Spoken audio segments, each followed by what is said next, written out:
Everybody, you can't see me. Where is my face? There. Hello, everybody. I'm sorry. I'm not here. Welcome to the studio this evening, where today I'm hoping to paint these or those, a pair of Chuck Taylors, one of the all-time classic pairs of tennis shoes. Thank you for joining me. I hope this is going to be a fun evening of some sneaker painting. I'm looking forward to it. To get a few things out of the way before we get started, the paper that I'm using is my Bao Hong Professional Series watercolor paper, 140 pound cold pressed paper. It has quite, I'm going to hold it up, I hope you can see it. It has quite the tooth to it there. It's got some big pits in it. Fantastic paper. Actually, it is really good paper for what it is and for how much you pay for it. I feel like I'm trying to get a little settled in here still. Let's move. That's a better orientation. Tom is here. Hello. Good evening, Tom. Thank you for joining me as we dive into another weirdo topic that I'm going to paint. Something probably nobody else in the world is looking to paint. A pair of sneakers like me. On my right-hand side over here, my paints are my M-Gram paints that I love so much. And the brushes that I'm going to be using, for the most part, are my King Art brushes. And I think I'm pretty much just going to dive into this. Well, actually, before I dive into this, let me tell you my thought process on what I'm going to do with this. This is one of those paintings where we've got a lot of the same color right through here, but we've got the opportunity to break this up into some smaller areas. So even though we have the same color of paint that we can go through, right, this part of the boot is all one area, one contiguous area. We can paint that. The tongue here, the upper on this side, the same thing. The upper over here, the tongue over there. So we can easily divide this up into some areas. So if we wanted to work in any one of those, we can do that. We don't have to do the whole thing all at once. I was really kind of debating what color to paint this, and I was deciding. My wife thought I should paint a pair of pink Chuck Taylors, which I thought would be incredibly fun to do. I'm not going to paint it pink. I do like the blue, those classic blue color sneakers right there. I really like those. So I think I'm going to stick with some blue sneakers, and I guess I'm going to go with, what is this? A size 6 brush. I thought I had a slightly larger brush out here. Thought I had a size 8 brush that I'm looking for. And I think I do right there. Yes. Size 8, the one I like so much. It is totally worn off. Tom, I hope you're having a great evening. Thank you for joining. Oh, I know. I was going to clean this off a little bit. I hope you've had a wonderful start to your week. Let me start over for just a minute. I hope you've had a wonderful start to your week this week. Mine has been busy. Seems like I want to do more watercolor painting, and I don't seem to be able to find the time to do it. I'm doing a few things after work, and they're taking up my time. Still nursing a sick chicken. Cha-Cha doing much better, for anybody who remembers me talking about Cha-Cha last week and the week before. She's doing much better. I'm going to start out this with just some ultramarine blue, and I want to get a nice base of ultramarine blue down here. I might do some cobalt blue in here too, just to make sure I vary that color a little bit. Ghost 4 Blacks is nice drawing. Thank you. It's a classic. They're Chucks. You can never go wrong with some Chucks. I got my first pair of Chucks. I don't know if people remember necessarily when they got their first pair of Chucks, but I certainly remember my first pair. I grew up in a family without a ton of money. I wouldn't say we were necessarily poor, but we didn't have a large amount of expendable money. And I guess we can talk about what expendable is. Expendable is different whether you're asking me or whether you're asking my parents at the time. But I wanted to join or try out for, in which I did, and I made the team, the middle school, the junior high school basketball team. And I very much enjoyed running at the time. I tried to run everywhere. So my parents had kind of bought me a pair more of running shoes. And I'm like, yeah, running's cool. I like that, but I want to play basketball. And so I had to pivot and buy me a pair of basketball shoes. Well, not a lot of cheap pairs of basketball shoes you could have bought back in the day. This would have been back in the early 80s. And so what we came up with was a pair of Chuck Taylors, and I played on my Chuck Taylors for a couple of years. Tom, I'm sorry, I should have been looking up here. Same here, it's been busy on my end. I hear you there. Time just flies every week. Happy to hear about Cha-Cha. I'll tell you what, Tom, I'm going to stop my Chuck Taylor story. I'm going to tell you what, and you probably find the same thing. 20 years ago, I think I would have found the time to do some painting. I'm sure I could have found the time to do some painting. And if I didn't have the time, I probably just would have stayed up around the clock to do some painting. And that's just kind of how it would have been, right? Oh, I don't have enough time in my day. I'm just going to put more hours in my day. I'm going to do whatever I do for longer. I can sacrifice a little sleep. That's not a big deal.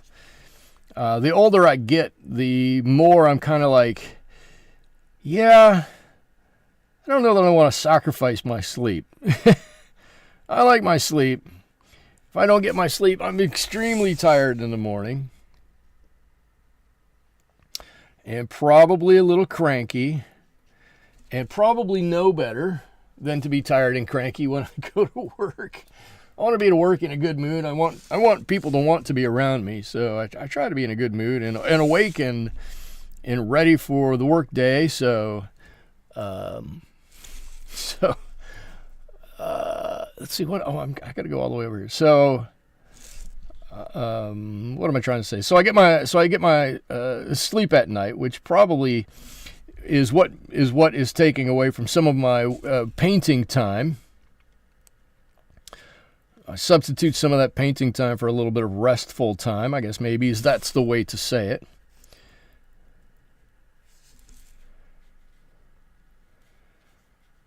And even saying that, I think I'm probably a better watercolor painter now than I was at any point in my painting career. I have a much better understanding of paint. I have a much better understanding of water. And I probably have a little more patience for letting each do what they want to do on the page. I think we work together, water and paint and I, maybe just a little bit better than we ever have before.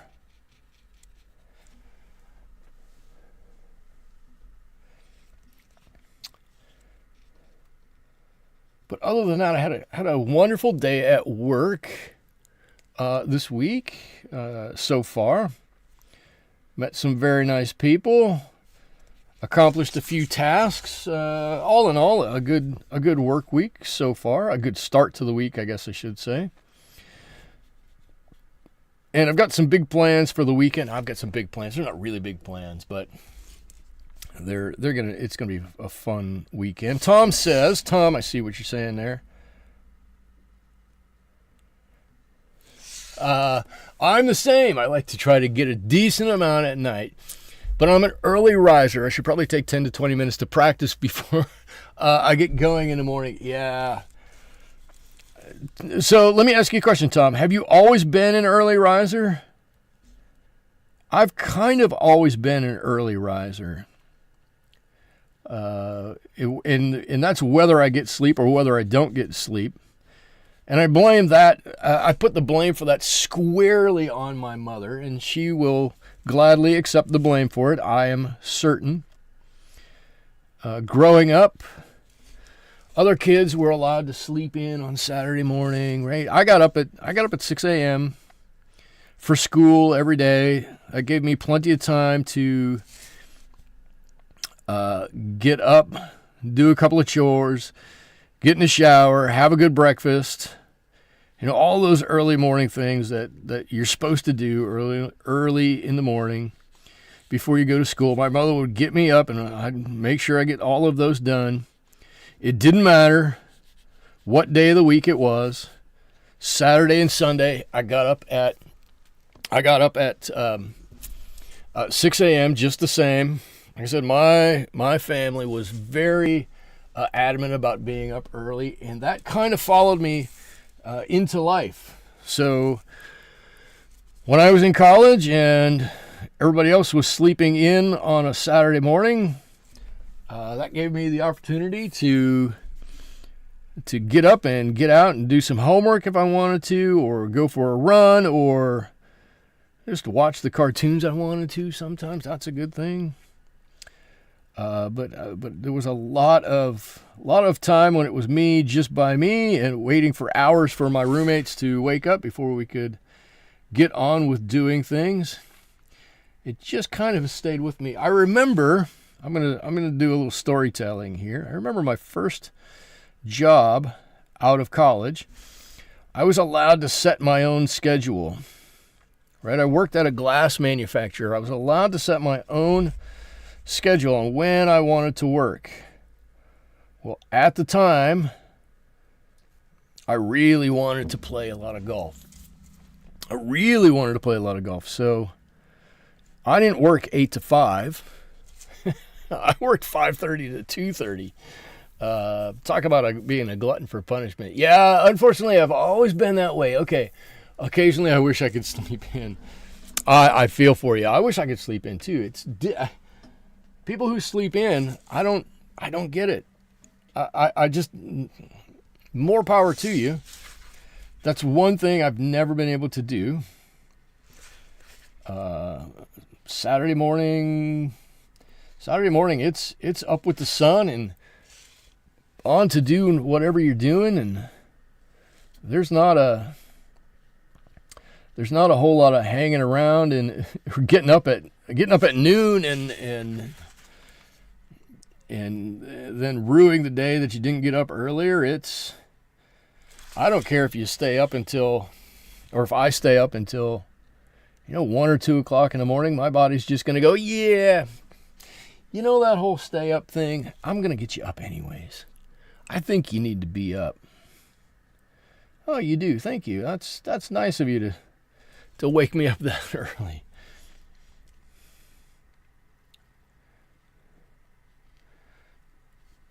All right, so that's a little storytelling by me. I'm sure everybody's going, okay, Michael, can we move on? Can we talk about other things? I did take a nap this past Sunday. It was glorious. There you go. I'm a big fan of naps. Although I have to say, my naps don't last long. I'll sit down or I'll lay down to take a nap, and it's 20 minutes and then I'm right back up. 20 minutes tops and I'm right back up. So I didn't even get to do that. So Tom, you got to take a nice nap. I'm sure it was glorious. A good nap in the afternoon though is really nice. You get up, you're rested for the rest of the day. You feel totally refreshed and ready to take everything on. Naps are pretty glorious. All right, I'm just going to reiterate what I'm doing here. I'm trying to lay down a base color, and I'm actually kind of trying to be careful. I feel like I say that all the time, like I'm never careful. I always feel like I'm not very careful, but I'm being very deliberate. Let me say it that way. I'm being very deliberate to paint around these eyelets. I don't want to paint over them. I guess I could deal with it if I did, but I don't really want to paint over them. So I'm doing a little go slow right now. On the second layer, we'll be a little bit more aggressive, and we'll fill in some of these darker areas here. Sadike is here. Hello. Tom Tavers is sorry. Time is all good. Mine was only about 45 minutes. There you go. But man, did it feel good. I'm with you. Good for you, Tom. I hope you get a good nap this weekend too. Anytime you get it is good. I say that coming from a long line of nappers. I've got some serious nappers in my family. My grandfather, I don't think I ever knew him one day in my life where he didn't take a nap. And my grandfather was a very interesting man. I could tell stories about him for a long time. And then when I was growing up, along about the same time, I had my first pair of Chucks here. If I can tie these two stories together. My father, who's kind of a workaholic, would come home from work on those days he came home at the right time. And I should say he was usually to work by 6 a.m. But my father would come home, and the first thing he would do is he would sit in his lazy boy chair, an actual real lazy boy, not a chair that we just kind of call a lazy boy. It was an actual lazy boy. To me, that's a thing because it was named a lazy boy. He'd come home from work, and the first thing he would do is take a nap. He'd sit in his chair. It was this big orange chair. It sat in the corner of our living room, and within 5 minutes, boom, straight out. Sawn logs. All right, cool. Well, gotta wait for Dad before we can do anything because he's asleep, or we gotta be quiet because he's asleep. 7 o'clock would roll around. Whoop, Dad's up. Cool, we can go out and do stuff now, or we can make more noise or do whatever. But every day he would take a nap. And like I said, my grandfather the same, my dad the same, and my brother exactly the same. And I feel some of me kind of creeping in there, but I don't take the big naps like they do. There you go. We got to have a big star on that Converse All-Star, right? We have to. All right, cool. This is mostly dry. Yeah, mostly dry. That's still wet. I'm going to come back in, and I'm going to use a little bit of this neutral tint, right? Give me a scratch piece of paper. Oh, this is one I've used before, but around the sole down here, right? Chucks are notorious for getting a little bit dirty and not looking super swell around the soles. That's just, they're white soles. They get dirty. So I want to use some of this neutral tint, and I want to use it kind of lightly, right? Look at that. That kind of looks like a dirty sneaker sole. There you go, dirty sneaker sole. So okay, when I was little, my mother, a teacher, would come home, read for 30 minutes, and then take a 30-minute nap. There you go. I don't have any memories of her using an alarm clock. Yeah, I don't use an alarm clock. Does everybody use an alarm clock? I don't. I haven't used an alarm clock in even during the week. I haven't used an alarm clock in 25 years, 30 years, a long time. No, 20, yeah, well, I don't know. Yeah, it's been a long time. I don't know. My body just said, yeah, you're just going to get up anyways. And I just decided to listen and get up. And even now, everybody asks me how I do it. And I'm like, I didn't know it was a thing that people didn't do. But I don't set an alarm clock. And normally what happens is, whoop, that's way too dark. Normally what happens is about 4:30 in the morning, my body goes, yeah, hey, it's probably time for you to start thinking about getting up. And I'm like, okay, cool. Thank you, me. Can I go back to sleep for a little bit? And by 5 o'clock, my body's going, hey, seriously, it's time to get up. And like this morning, I got up at 10 to 5 this morning. My body just told me, yep, it's that time again. Okay, so I've got this color on here. The cool thing about this neutral tint is it's pretty neutral. It's biased a little bit towards the gray side of the spectrum, but it's so neutral that you're not gonna notice that it's there. You're just gonna go, oh, it looks a little smudgy. It's a little off-white. Something's a little different about it. And you're not gonna have too much of an issue with this color, this neutral tint, anywhere you see it. And we can use it a lot for some shading, right? We can use it a lot for some shading. Actually, here, I'm gonna mix a little bit of this brown in here, but I think this picture is pretty accurate, right? You oftentimes get some scuff marks on the top of these soles, or on these toe caps. That's what they are. Toe caps up here. So I'm going to put a little bit of actual dirt on that toe cap up there. Oh, something like that. And then I'm going to do the same thing with the sole on this side too, right? So a little bit of that neutral tint.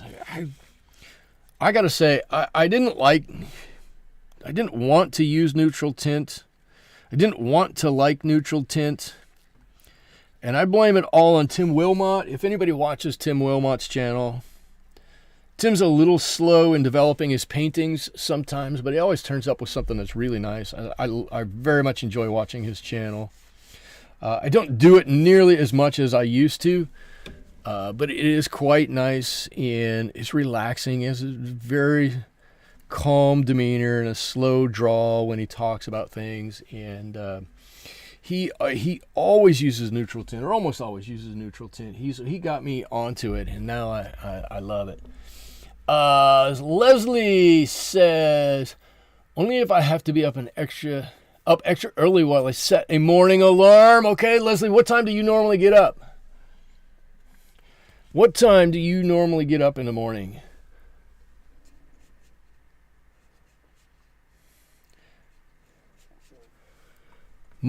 when, let's see, I think my wife one time,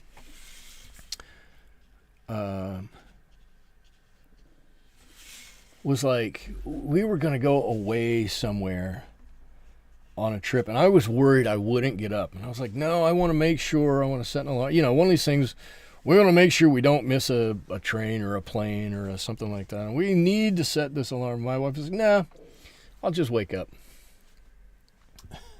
And I went, oh, that's a little risky. I'd rather set an alarm. She said, nah, we'll figure it out. And sure as shooting, she was up about 10 minutes before we needed to be up in that instance. And I was up about 20 minutes before. And I'm like, yeah, we really didn't need to set an alarm for this. We got this pretty much covered. I should say we are, again, today, I need to look over to see the numbers, but we are again streaming on Twitch as well as on YouTube again today. Going to continue that tradition a little bit. I don't know if we have anybody. We got one person viewing over there. That's okay. Stream going to both places. So if you're over on Twitch and you say something, I'll see it. My main broadcast is over on YouTube, but we'll see it over here in the chat, and I'll respond to you. So if you're over there and you want to say hi, go ahead and say hi. Would love to hear from you. Let's see. I've got a couple of more areas of this blue I want to drop on, and that wasn't one of them. Let's not do that. I was trying to go back to the palette. I knew that was going to be too big of a drip. Got some blue.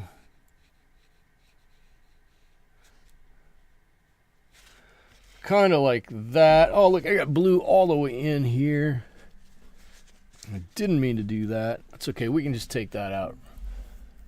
Probably 7. Okay, but a few times a year I have to leave for the airport at 4 a.m. Oh, wow. Yeah, 4 a.m. 4 a.m. is tough sometimes. That's just early, especially if you're not used to it.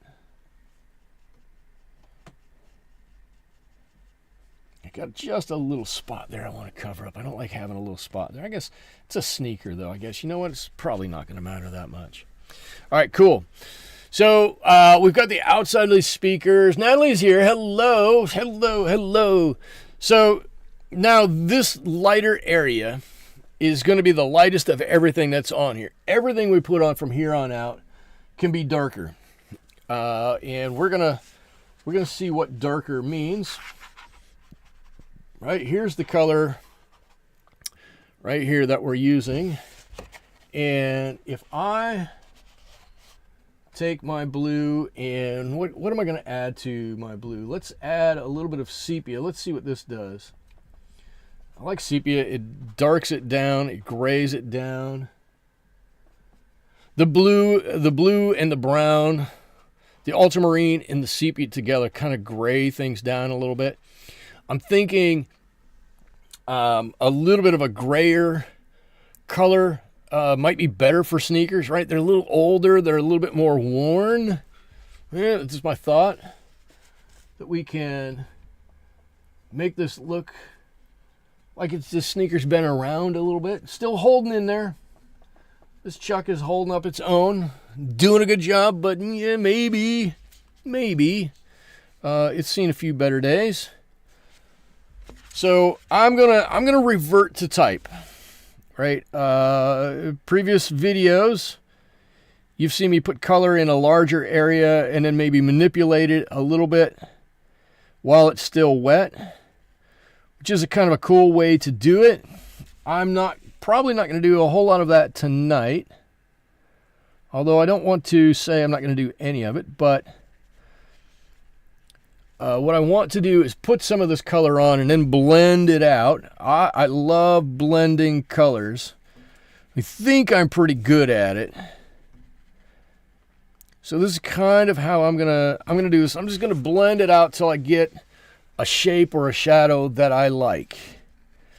And if I do a large area, I can just pull that color out to almost nothing, and I'll start to really add that dimension onto these sneakers.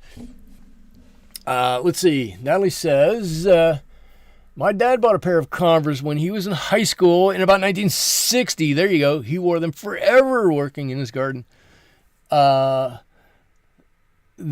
finally dry rotted in 1982.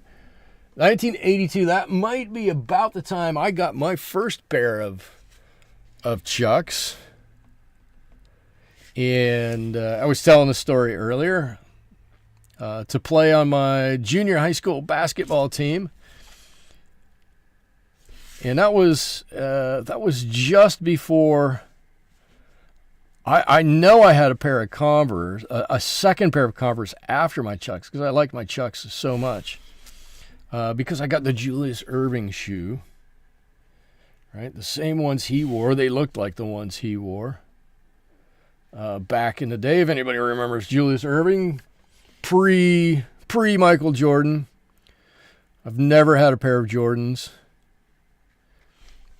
But my Chucks held in there. Loved my Chucks. I wore them out from the inside. The outside wore out too, of course.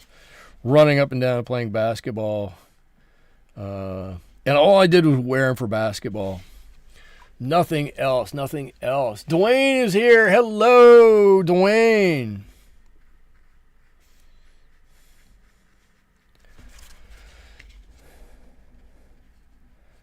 But I'm going to do a little bit more of my normal, and so this is going to need another layer on here. My normal way of putting some color on, which is to put it on in one area, leave it there, and then come back and put another layer and build it up. And hopefully what we're building up are some nice thin layers. And by the time we get to the end, we've built up some areas so that we've got some nice dark areas, but the areas that have more color on them have gone on in thinner layers and still allow some of that light to shine through. And the real key to doing that is you let the light shine through in all the areas that you've painted, but you don't paint all the areas. Right? Certainly don't paint all the areas. You paint all the areas and you just take everything away, and we're back to one color again. I don't want to do that. Some people might paint a little bit like that. I don't want to do that. I want to have this base color. I want this to shine through a little bit, right? These shoes have been used quite a bit, but maybe there's some still some new on them somewhere, right? And I think this color is just bringing it down a little bit, right? That definitely looks like it's been used a little bit in there. I'm sure my dad worked a lot of hours on his brother's farm to earn the money for his Converse. Oh, yeah, there you go. Yes. Back in the day, shoes weren't quite as disposable as they are now. It seems like everybody has 15 pairs of shoes. Back then, you had a pair of shoes, and you might have had a pair of shoes for work and a pair of shoes for church. And you made both of them last as long as you could, because you had to. We all had to. That's the way the world was a little bit more back then.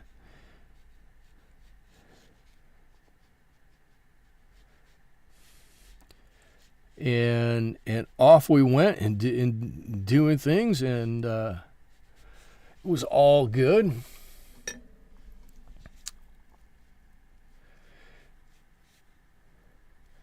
Yeah, in my family, I had to prove that my shoes were worn out. I had to prove my shoes were worn out. I wasn't allowed just to go, oh, I need a new pair of shoes. And my mom would go, well, who else just got new shoes? That was always like one of her first questions. Who else just got new shoes, right? Who are we trying to keep up with? No, Mom, nobody got new shoes. Seriously, mine are terrible. I need new ones. No, I need to see. I want to make sure that these are worn out. All right, cool.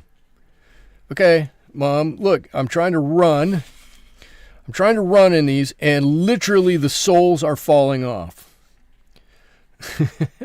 Literally, I had a pair of, I literally had a pair of shoes like that where I would run and the whole sole on the bottom, actually it was the front, the whole sole on the front, back to about halfway through the shoe would just flap and flap and flap. Like, Mom, no, seriously, I got to get a new pair of shoes. I can't use these. Yeah, I think we can glue them. What do you mean? When you say you think we can glue the sole on there and it'll be just as good, what exactly are we talking about?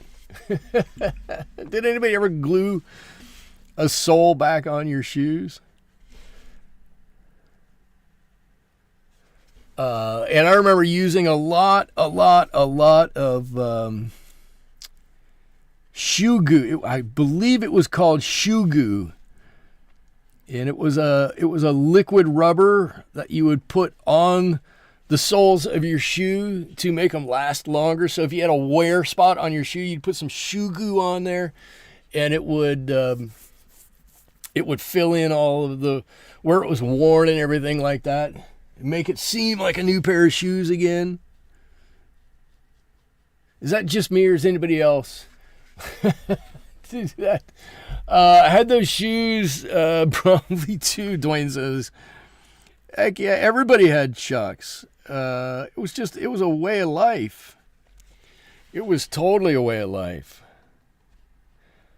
I literally saw two people wearing them even today at my work. I'm like, okay, cool. They have withstood the test of time.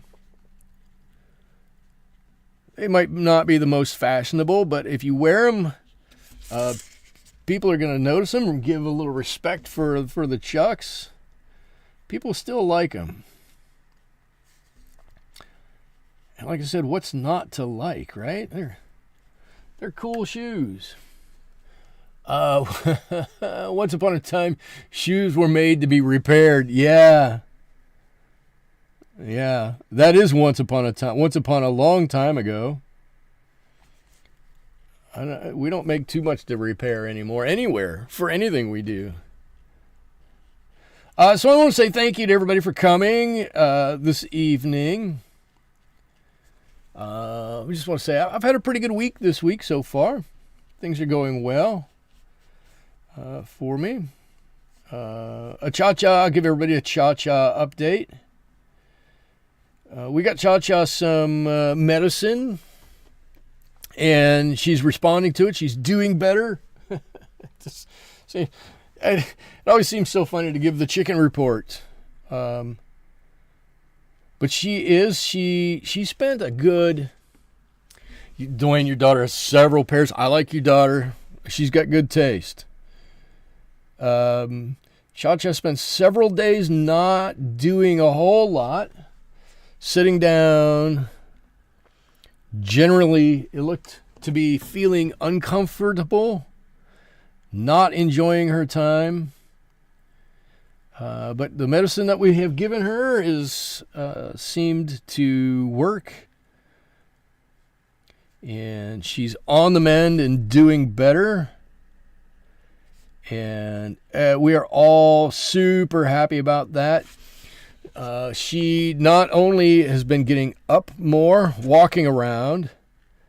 She was up most of the day today walking around and looking better, full of more energy than in past days, which is fantastic.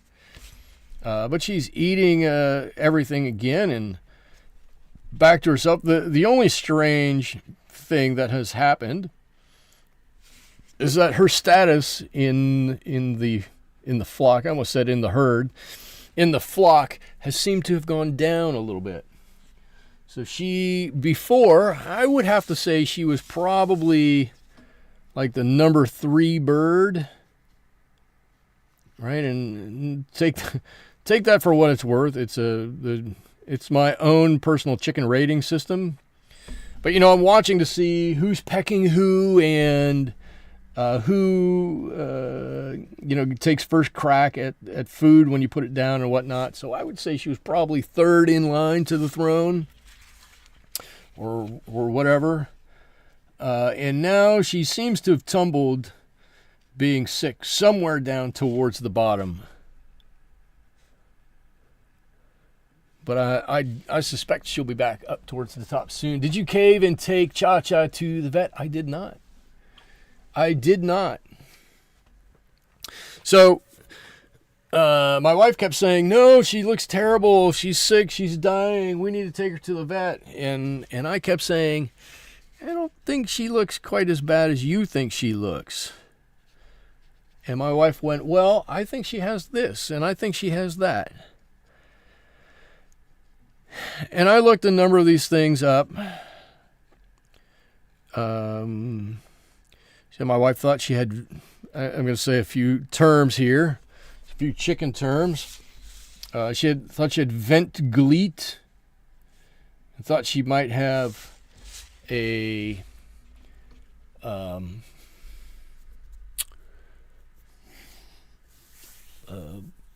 Merrick's disease was one, and botulinum toxin as another possible thing. And I looked them up, and I'm like, it doesn't seem to me like that's what she has, but it didn't matter. I mean, it really doesn't matter, because the way that you heal them is with many of the same things. They all have the same symptoms and same remedies for all of them. So whatever you were going to do to heal one or two of those was the same as the other one. So it wasn't going to matter what it really was called and what it wasn't called. The real answer was she had something, and we were able to get her the medicine for those.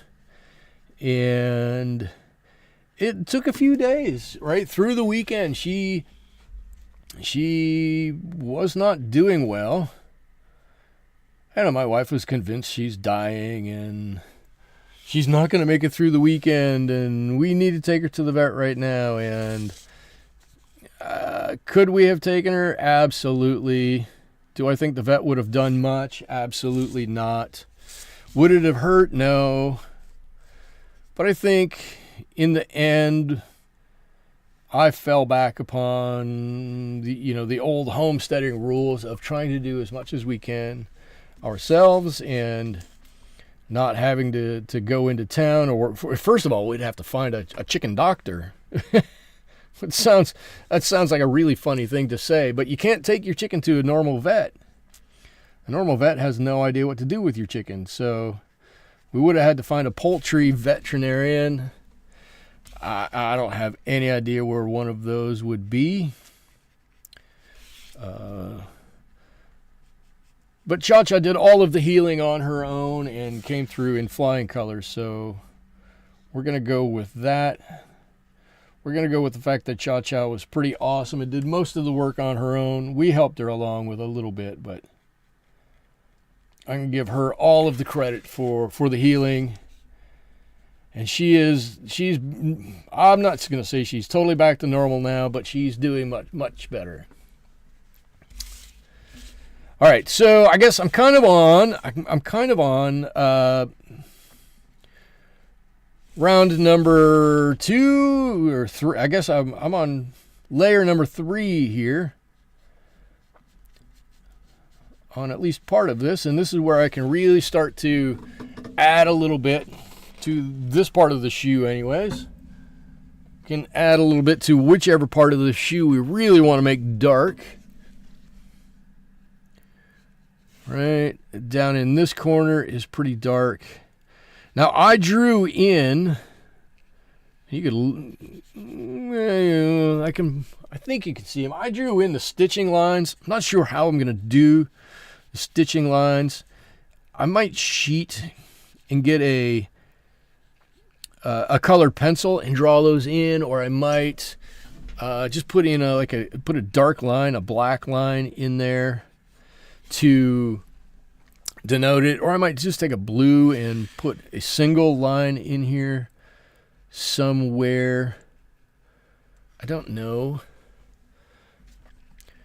But I'm like with a lot of my paintings, I'm going to assume the best path forward is going to become apparent the more we paint or the more color we put on here. But already we got some cool look to the shoe already, right? Just those few layers already are making the shoe kind of come alive. Yay, Cha-Cha. What blues am I using? I was going to grab this and pick it up. I don't know that it's going to make a whole lot of difference. I'm limiting myself, right? Back in the day, Converse wouldn't have had a whole lot of colors. So I'm limiting myself to ultramarine blue, maybe a little cobalt blue thrown in there, mixed together. And then where I'm darkening it down that little bit, I'm not putting in a gray or a neutral. I'm putting in a sepia, a brown, which is going to tone that down a little bit. So those are the colors I'm using. And then the color on the sole over here is just straight neutral tint, a very light layer of neutral tint. Nothing to it at all. And we'll get all of that going. We've got some really dark areas back in here and back here on where the tongue goes. We've got some really dark areas back here inside the shoes. So we've got the opportunity to really put some darks in here. And I'm going to try to leave a few of these lighter areas in here. I don't want all of these to go away. I really don't want all of these to go away. I'll be very sad if all my light areas have gone away. In fact, I'm going to try to keep one in right here a little bit. Maybe there's a little ridge in this shoe right in this area. Gets a little darker right there. Just blend this out and around. Now, if anybody's here and you haven't seen me blending things before, I love blending colors. I love just making these big, beautiful washes with things. Oh, they're beautiful on camera. Thank you. I put on some color, and before it can make a hard edge, I dip my brush, clean water, tap it off on a towel, and just let it, almost no dampness, right on the edge of that water, and just blend it out, and let that water go. That little bit of dampness, take that color out, almost to nothing. You'll have almost no edge on it. It's such a fun process. The thing I was going to say about Cha-Cha here. So Frida is Cha-Cha's sister. Okay, Frida is Cha-Cha's sister. And Frida previously was the bottom chicken, right? She was the lowest on the totem pole. For whatever reason, right? I'm not, because chicken. And she has learned to be quick, right? If I throw some scratch on the ground, Cha-Cha's going to run in and she's going to grab it and she's going to keep right on rolling because she doesn't want to get pecked in the head or run off or anything like that. And so it's funny to see her reaction to Cha-Cha being under the weather because she has simultaneously asserted herself as, higher in the pecking order. She obviously knows that Cha-Cha isn't feeling well and wants to elevate herself. This is how I see things. So there may be no actual reality to this. This is me anthropomorphizing my chickens, right? She sees that Cha-Cha is sick and is trying to make herself look stronger, I guess, thinking, well, I'm no longer chicken number 5, I'm chicken number 4, feeling better, doing better, and if Cha-Cha gets better, well, she can stay at number 5 and I'll take over number 4. So I get the feeling she's kind of trying to bolster her position in the flock. But at the same time, as she's now trying to stand up to the other chickens, she's also running over and being very gentle with Cha-Cha, because they are sisters and they have been raised together. They have never been apart. So it's a very interesting dynamic to watch, and something I totally was not expecting to see. And yes, if I thought I could get them to sit down and do an interview, I would have them on camera. I'd have them in here with me, and I would interview them, and we could talk to them about it. But as chickens are, they're hard to pin down on any one topic, and they pretty much like to do their own thing. So unless we have a brief cameo, I think they're gonna not ever be on the channel. So sorry about that. I need to raise chickens to be a little better communicators than what they are. Oh, so I'm looking up here on the camera to see what my colors are looking like, and there's some coolness around them, right? That dark under part of the eyelet there, which isn't painted, kind of adds a bit of interest to the painting, right? You can almost see where the fabric may have been moved a little bit, and there's a little darker bit underneath there, right? It's kind of a cool little thing. Yoki is here. Welcome, Yoki. Do you have any chucks? I don't have any right now, and if you don't, that's cool. But so many of people have had chucks, and they are such a classic, iconic shoe. I think this is the third or fourth piece of footwear I've ever painted. I painted some cowboy boots once. I painted some work boots, and now I'm painting some sneakers. They're fun. They're fun.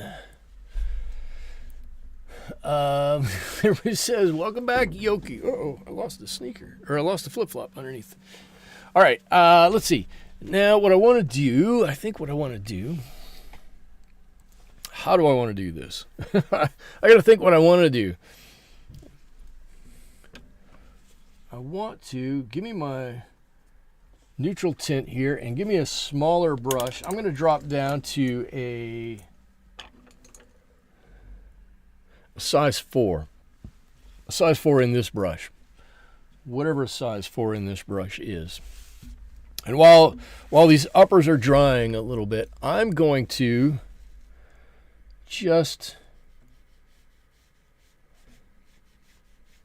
outline a couple of areas here.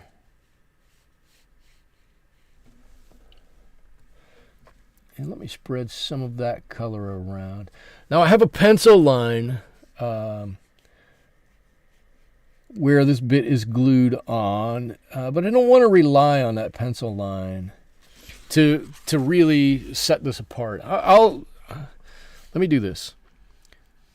Let me spread this out just a little bit more, and then let me show you what I'm talking about. So I'm going to blow up that image to this size.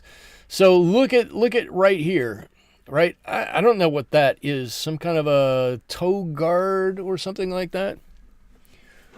Take a look at that. And I hope you can see, right?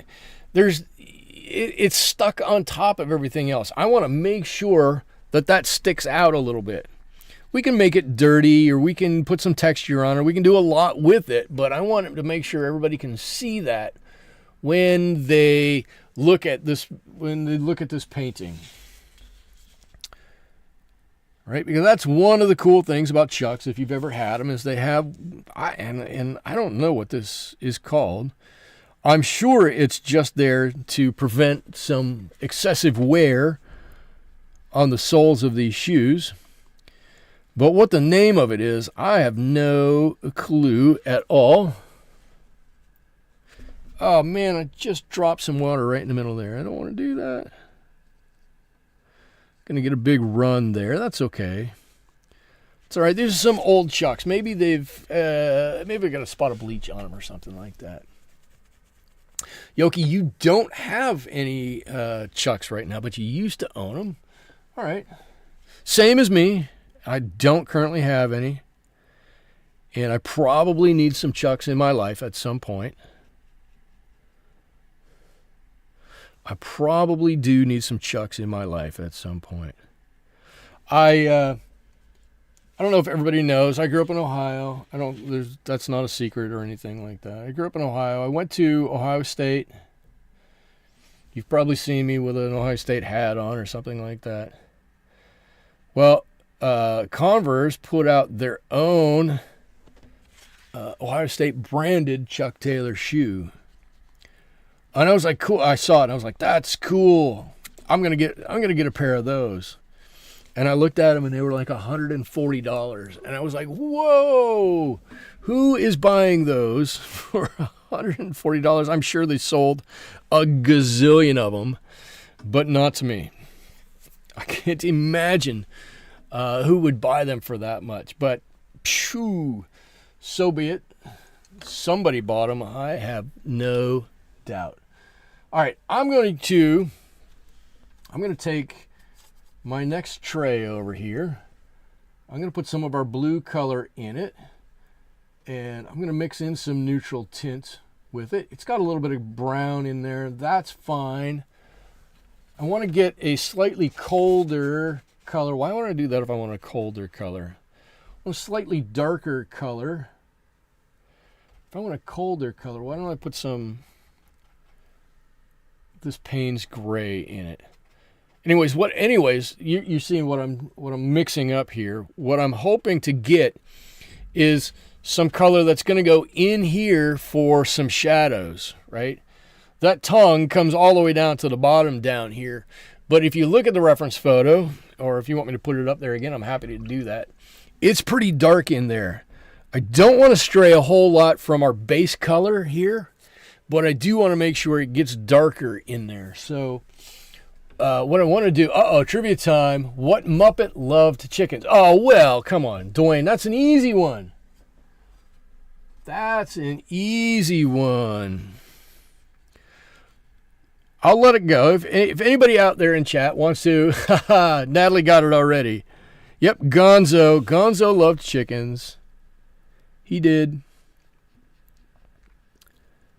I didn't realize we were going to have Muppet trivia, or I would have looked to get one. But yes, Gonzo.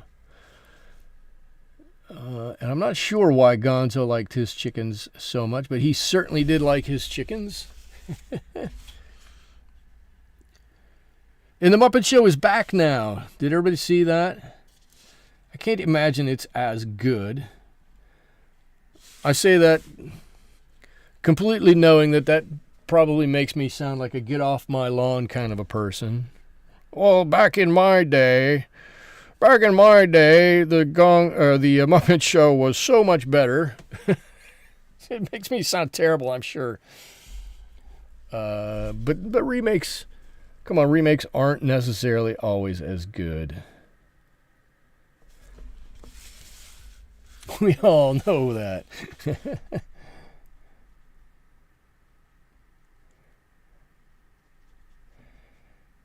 But I loved the Muppet Show. I probably was a little older than the target audience for the Muppet Show, and I don't think it mattered. I thought it was such a cool show, and I remember waiting to see what guests were going to be on the Muppet Show because I wanted to watch certain guests. And I just remember there being such a wide variety of artists on there. I know that I saw John Denver on the Muppet Show. I saw Steve Martin on the Muppet Show. I think I saw Barbra Streisand on the Muppet Show. I know I saw Alice Cooper on the Muppet Show.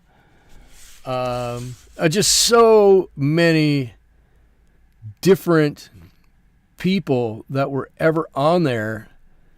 And I really think it's kind of sad that we don't have a similar type show nowadays, because holy cow, growing up, I felt like I was exposed to so much, not knowing anything. Jim Henson was your idol. A good idol to pick. As a child living in very rural Ohio, I didn't have opportunity to be exposed to, that many things. Certainly, big city life, or all of these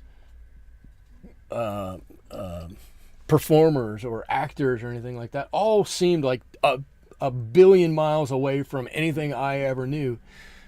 But, I could turn on the Muppet Show and there was John Denver. Oh my God, John Denver. My parents listened to John Denver on the radio. We have a John Denver album. Rod Stewart was on there. Oh my God. Rod Stewart. There's an album of Rod Stewart in an album. Okay, so I've just just dated myself with that. We have a Rod Stewart album. He's British. I'll never ever see a British person. This is crazy. How is he on the Muppet Show? And so then I could see Rod Stewart. Like, wow. I saw Barry Manilow was on there. Holy cow. And it was great because he writes the songs that make the whole world sing. Right? And just, I don't know, the exposure as somebody who grew up in nowhere, Ohio, got from watching the Muppet Show.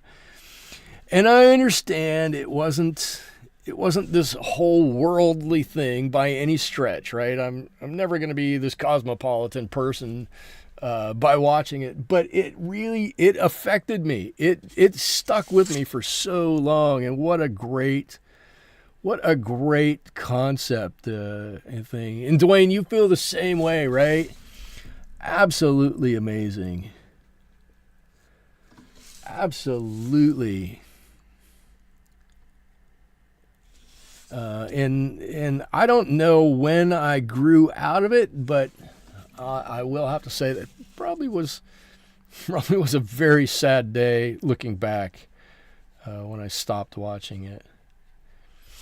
I remember we had I'm going to go back, I'm going to pull out the Wayback Machine here. If anybody remembers, here's your trivia question. Where was the Wayback Machine from? Who ran the Wayback Machine? I'm going to pull out the Wayback Machine and go back to growing up. And we would all sit around the kitchen table in the kitchen, right? 4 of us. I was 12 or younger. We had a 7-inch black and white TV tube. It was I can't even show on screen. It was probably deeper than my paper is, right? And almost as wide. The tube was only 7 inches, black and white. We had a TV aerial you had to pull up to get any reception. But in my area of the country, we only got 3 channels anyways. And we would either watch during dinner the Muppet Show, which my brother or I, more me, would like to watch. We'd watch Barney Miller. If anybody remembers Barney Miller. Imagine being a 10, 11, 12-year-old kid watching Barney Miller, or what was the other? Or MASH. We would watch MASH. Natalie, your iPad is out of power. Okay, thank you for stopping by. We'll see you next week. Hopefully, have a great rest of your night. Have a great rest of your week. And MASH, watching MASH, one of the other great shows of that same time. Wildly underappreciated at the time.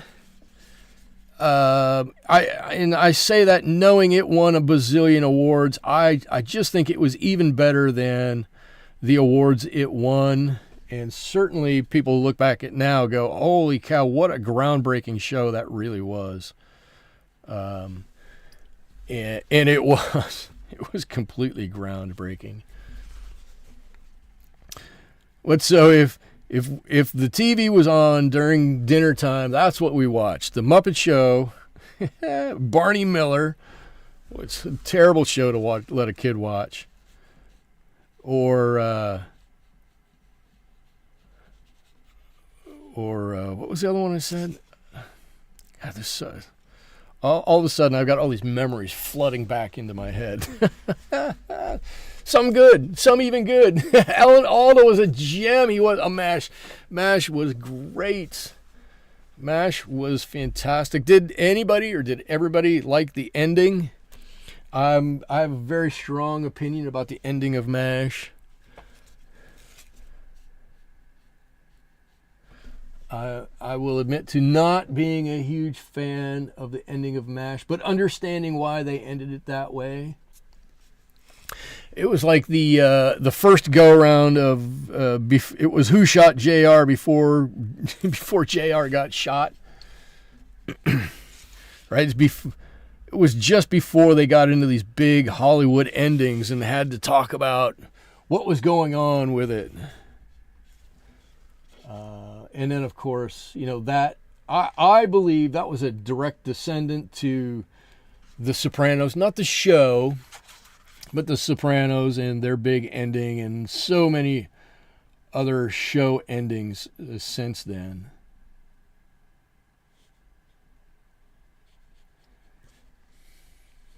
Just the Partridge Family. See, I remember the Partridge Family, but I never really watched the Partridge Family. I didn't. So, other than that little bit at dinner time and maybe a few other select times, I was only allowed to watch an hour of TV a day.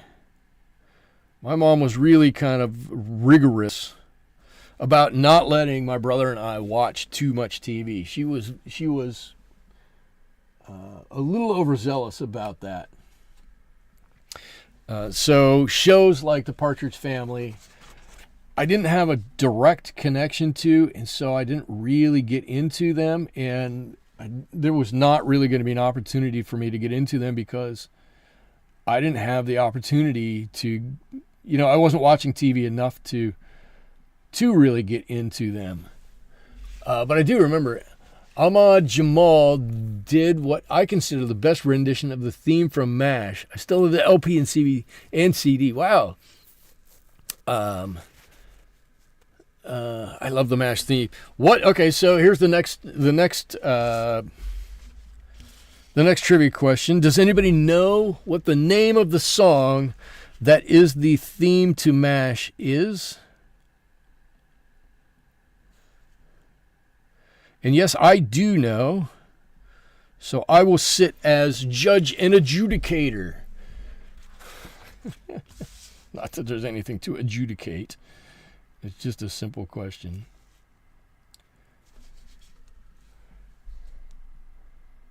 But it is a curious question.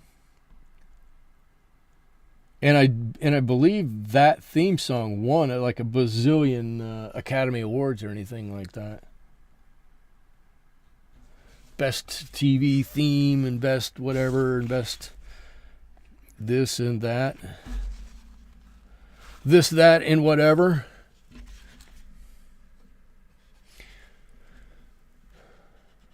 I wonder if it blocked the name. Oh, did you put it on? Oh, you know what? I wonder if it would block the name of it. Did it not? So, Yoki, it didn't come through? I can see that.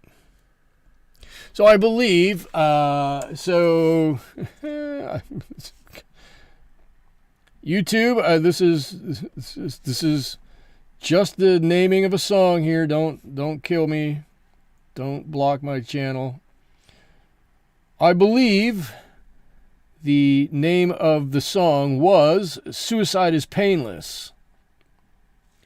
And I always thought that was a really strange name for a song about a hospital unit.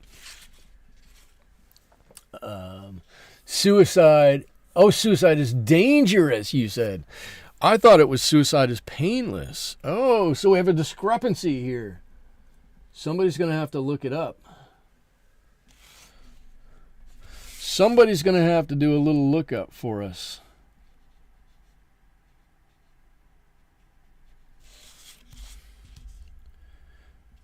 But the general topic, the thing that would get you blocked on here, I think was right. Yours, did it come through? Yes. Yeah. Yeah, it came through. All right, cool. So we got some dark areas down here by the tongue. A couple layers of some darker colors down here. I'm going to clean this off. Painless. So it is painless. Okay. Painless. Yeah, I remember watching it on that little TV. It was years and years and years until I ever saw the show in color. For me, it was always a show that was in black and white.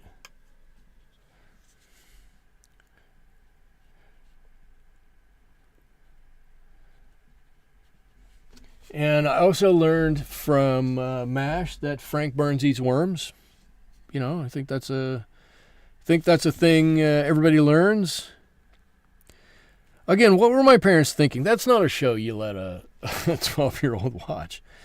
Yes, it was a comedy, but the subject matter was so oftentimes so heavy that I'm just like, what were you guys thinking? Why? Why would we watch that? Ours was Dwayne, you had a 19-inch, so we had a bigger TV. We had a 17-inch Sears and Roebuck TV in the living room, all of 17 inches, rabbit ears on the top, manual dials that you had to change. It was terrible. But our 7-inch one was in the kitchen, and to this day, you know what? I do know why we had the 7-inch one in the kitchen. Okay, so I had to think about it for a minute. So we had that 7-inch TV in our kitchen because we had this big camper van that we would obviously, right? That's what you do in a camper van. We'd go camping in it. Duh.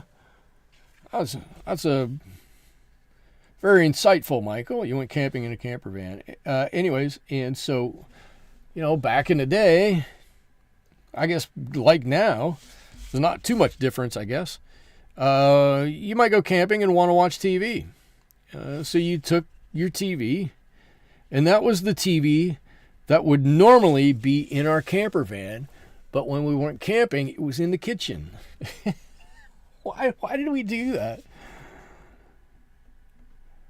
And I'm sure that back in the day, it cost $1 bazillion to, all TVs, regardless of size, were not cheap.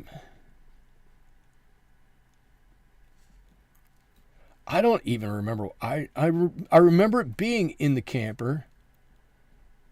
I just don't ever remember watching it in the camper. Well, I guess in my defense, while I was in that camper, I wasn't watching TV. I was outside doing camping things. But we had it nonetheless. All right, starting to get some color on the inside of these shoes here, right? On the inside of these shoes. All right, it's all gotten all dirty and nasty in here. This started off as white-ish, kind of white adjacent in here, but they've been worn 1,000 times on and off different feet, and they've gotten quite a bit dirty and maybe a little stinky in here. That's all right, right? That's okay. They're allowed. That means I got some good use out of these shoes.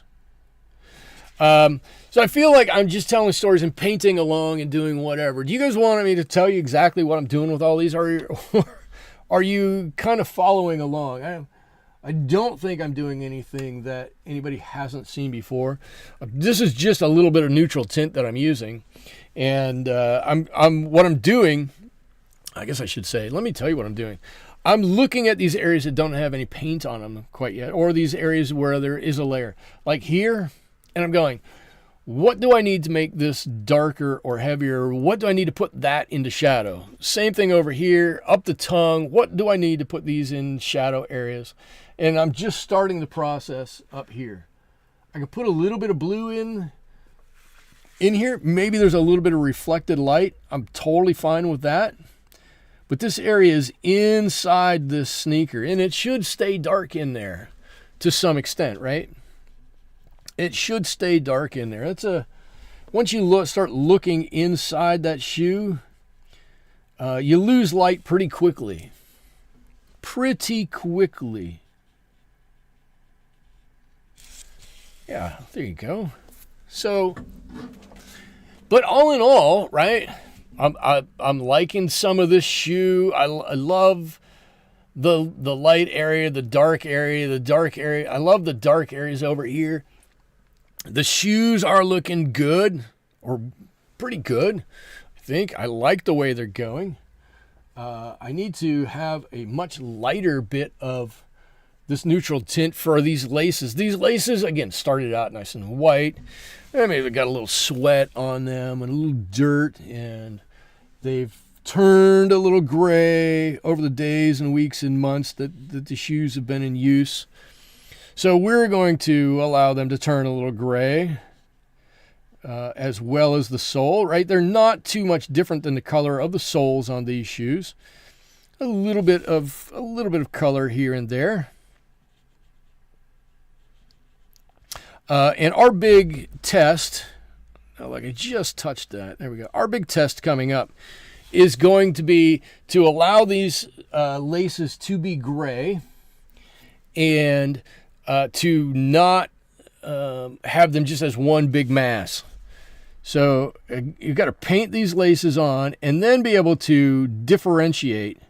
Right? There's a line on one. One goes underneath the other. One goes over the other. How do they work together? What should they look like? Where they go into that eye? Does the fabric kind of fold in a little bit or not? Right? What does that look like? I don't know. We're gonna put this on here. We're gonna figure it out. I mean, I know what I think it looks like, and I hope it translates to what it looks like on the shoe here. But we're gonna find out for sure. We're gonna work on it, and we're gonna make it look exactly like we want it to. But first, we need to get a little bit of color on here, so we know what we're working with. And at this point, how it goes on is a little less important than just getting some of this just basic color on here. I think this is going to look nice, this kind of these gray laces on this blue, on this nice pop of blue color here. I think it's going to look really nice.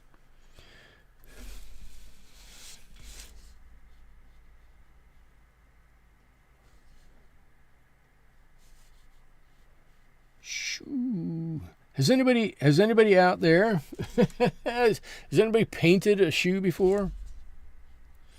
Am I the only one loco enough to paint a shoe?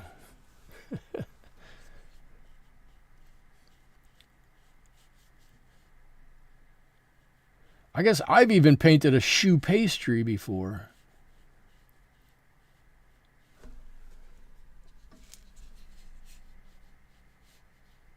As long as we're talking TV shows, I'm almost like the Al Bundy of painting here. I've painted so many shoes. Although I haven't painted women's shoes. I don't think.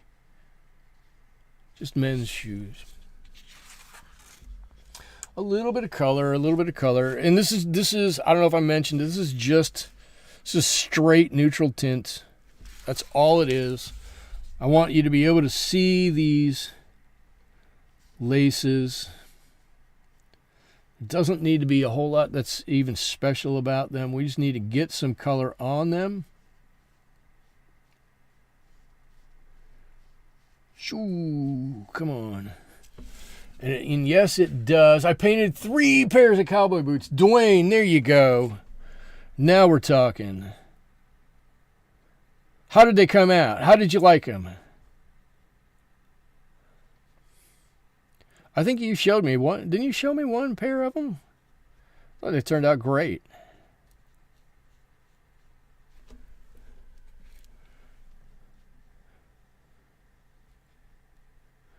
Thinking of buying myself a new pair of cowboy boots. I need a new pair of cowboy boots. There we go. We've got some laces on this shoe. Now we need to get them on that shoe. 3 pairs of cowboy boots. Yes.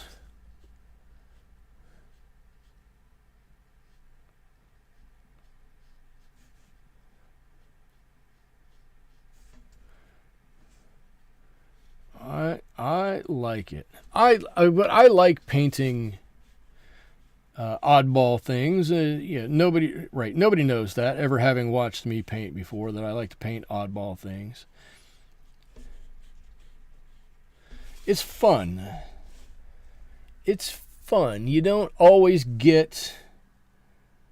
You don't see things the same, right? I'm not a big landscape guy. My mom, bless her heart, always tells me I paint trees very well. I keep going, yeah, okay, cool. I'm glad I'm the painter of trees. It's not what I want to be known for, but thanks, Ma. Appreciate the feedback. She's just trying to be helpful. But I think, I've probably talked about it before. In my watercolor journey, I've painted so many things. So many things. See, Dwayne, you say, yeah, I think it was 2 pairs. And you surprised yourself. Good. A good surprise. Good. I think I've painted so many different things that I'm to the point where I just want to paint the things I like, the things that make me laugh. I think if I paint those things that I really like, I'm going to do a little better job painting them.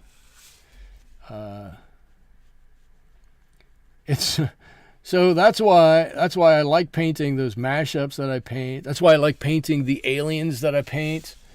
Right? They're fun. They're exciting. They make me laugh. They make me want to come out and paint more often. And I think really that's the big thing right there, isn't it?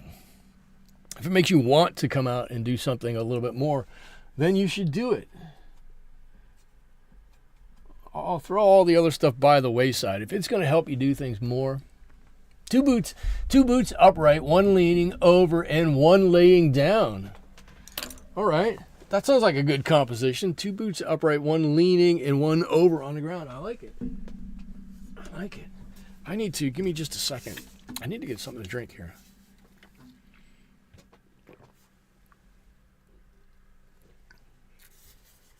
I should say, I'm painting shoes today. But I haven't forgotten. I still have the Alien American Gothic to paint. Right? So this might turn up one night. I've got the Alien Mona Lisa here that I've got to paint. And I've got the Alien... who's this guy? The guy who cut his ear off. Vincent van Gogh. Alien Vincent van Gogh painting that I still need to paint. So, those might be coming up at some point. You might want to watch out for those. I don't know if those are going to be nights you're going to go, yeah, I want to watch that night, or that might be a night you go, yeah, I might be busy that night. Could go either way.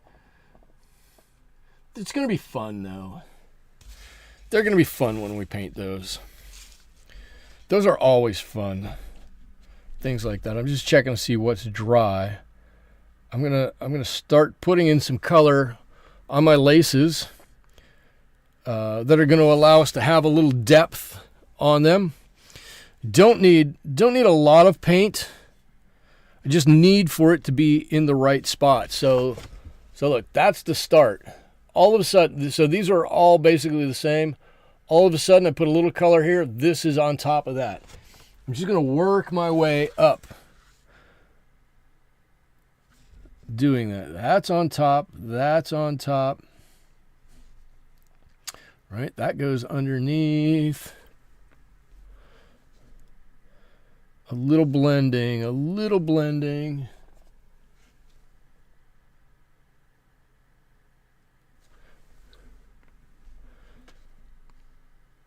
Yeah, we're gonna have a little bit of fun with this. This needs to be a little bit darker, just a little bit. That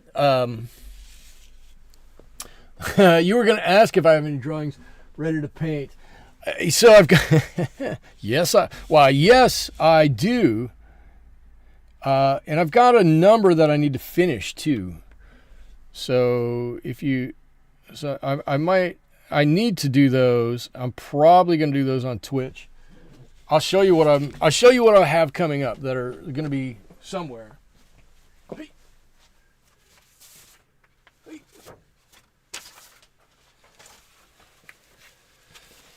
I've still got my motorcycle I'm working on. I haven't done anything more with this. It's my crazy motorcycle. Whoa. I've got this toucan that is partially done. I think it's starting to look good. It's getting there. It got past that awkward stage.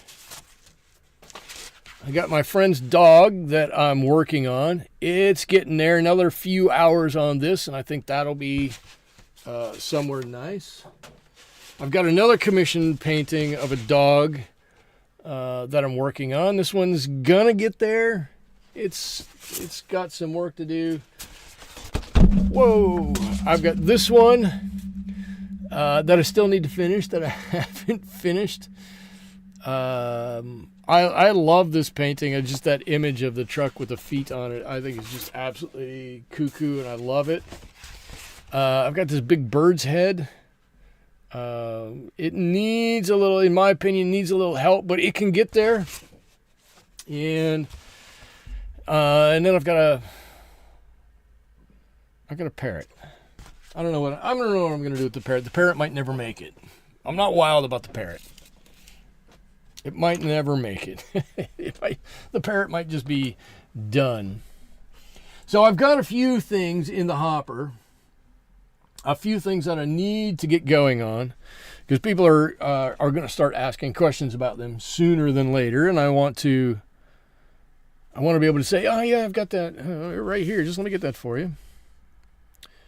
So you'll see things popping up probably on Discord that show, hey, Michael is working on this, or Michael's got this going on.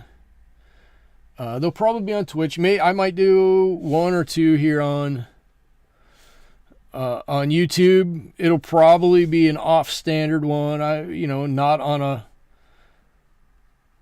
a Wednesday night. We'll just start on Wednesday night with fresh ones and do nice new paintings here on Wednesdays. I don't want to mess that up. But those other ones where I've just got some weird work to do, or I've got an hour or two's worth of work to finish it up, then those will get done on a different channel or something like that. And maybe, just maybe, some of those are going to turn into standalone videos too. I haven't done one of those in a while, and I kind of told myself I was going to do a few of those this year. It's been a while since I've really done one of those, and I need to get back into doing some of those. And for my viewership anyways, those are the ones that really people watch more than these live streams. I enjoy doing the live streams so much more. I think the live streams are much more fulfilling to me.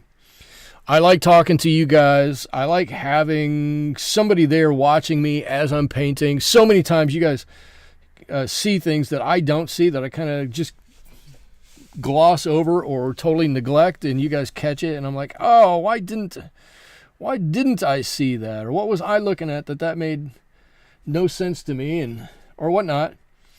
And for me, these are always a great learning experience. I very much enjoy my Wednesdays. You guys have. I tell you guys, I enjoy my Wednesdays, and I don't know I don't know how much you guys actually believe me, but I love painting with you all on Wednesdays. I rush home from work, power down a little bit, read some news on the old iPad, grab a quick bite to eat, and then I'm right into the studio to prep and get ready for it. I love these Wednesdays.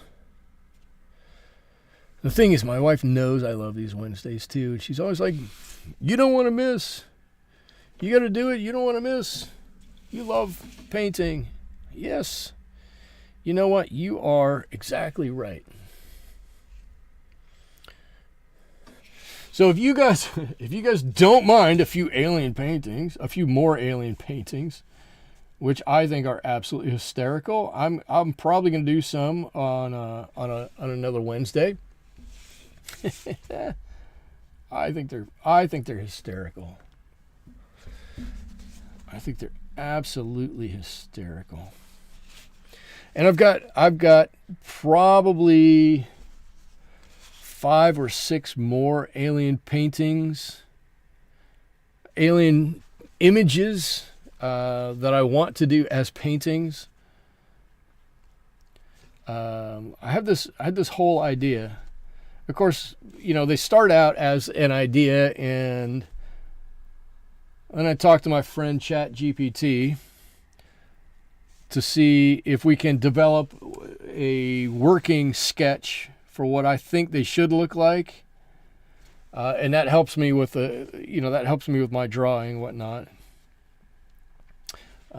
And if I go, yeah, this is what I think I want, and ChatGPT and I can't come to a resolution, or he can't, or she, I don't know, he's a she, or she's a he. If I can't make it understand what I think the image ought to look like, then I mothball it for a little bit. I'm like, okay, either it's me or it's ChatGPT. Either way, maybe what I'm thinking is what it is not what it is, and maybe I should rethink what I'm doing. And so I put it on the back burner for a little while and revisit it later. So I have all these images, and I don't know if I've said this before or not. So if I have, I'm sorry. I'm just repeating myself. But I want to do this whole series of paintings about aliens that have come to Earth, right? Of course, they've come to Earth, and they're just living their life like normal people. They're here. They want to do their job. They were assigned to work here on Earth with humans. Maybe it's not what they really wanted to do. Maybe it is, but they've gotten the assignment from their boss. Whatever. It's just part of their everyday life. And somebody, me, has chronicled that for them. And so, you get an alien as a firefighter, or you get an alien as a gangster. He was on Earth, and my alien gangster, he just happened to be on Earth, and turned out he's a gangster. Right? He fell in with the wrong crowd. He's just living his life, fell in the wrong crowd, and became a gangster. Uh-oh. Well, now what? I don't know. Well, we're gonna chronicle that. That's just part of life, right? Maybe one's an airline pilot. That's the funny thing. He kind of was a pilot when he came here, probably, on a spaceship. But now he works as an airline pilot. To me, these are the things I like. That's kind of funny. It's kind of ironic. And so I have I have a whole series of these images that I haven't drawn out, or I've got some preliminary ideas, and ChatGPT and I are trying to refine them and everything.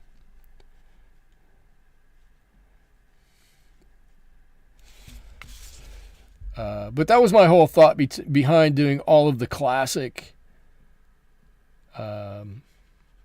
alien paintings, right? I want to do an alien as Whistler's mother. Well, you know, what if Whistler's mother really was an alien? The real picture was Whistler's mother as an alien. It just happened that Whistler's mother didn't want to be portrayed as an alien, and so it kind of changed the picture a little bit. I don't know. Just ever so slightly changed it to be a little less alien-esque. And that's the picture that actually got out that everybody sees and thinks is the real picture, but it's not really the real picture.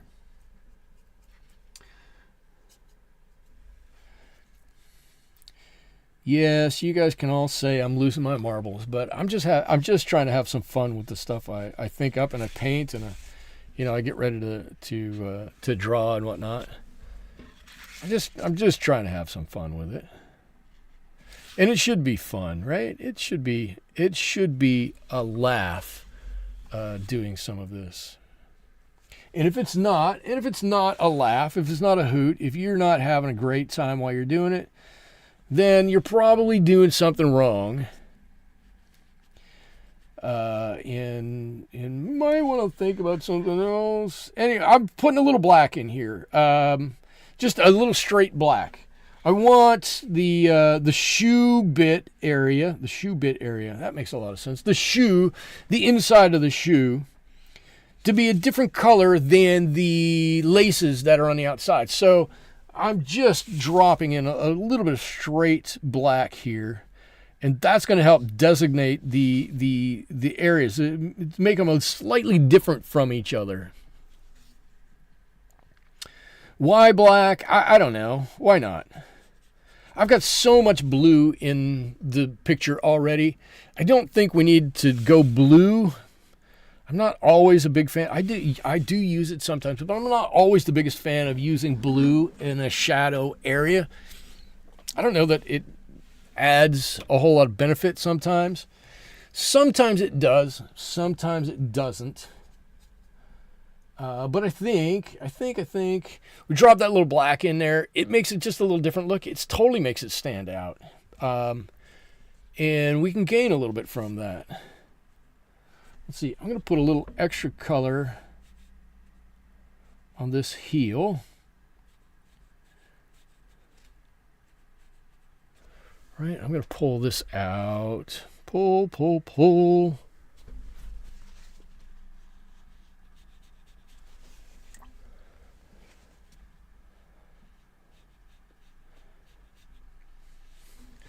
There's more color on this heel. It's closer to us. There's not more color on the heel. The color seems more intense because it's a little closer to us. And you know what? It's a little dirty. I'm going to put a little bit of brown on there, a little bit of this umber. Let's put a little bit of this umber. It's a little brown, right? This guy's been out playing basketball with it. It's gotten a bit dirty. Right? That's going to dry up and it's going to look really nice. It's a bit of dirt there. There's probably a little bit of dirt up here too. Right? Why would there not be? This is a shoe that's been in use for a while. There's a little bit of dirt here. Yeah, just right up there. We're gonna tackle this toe guard here, or whatever we're calling that, in just a second. But yeah, a little bit of dirt. So be it, right?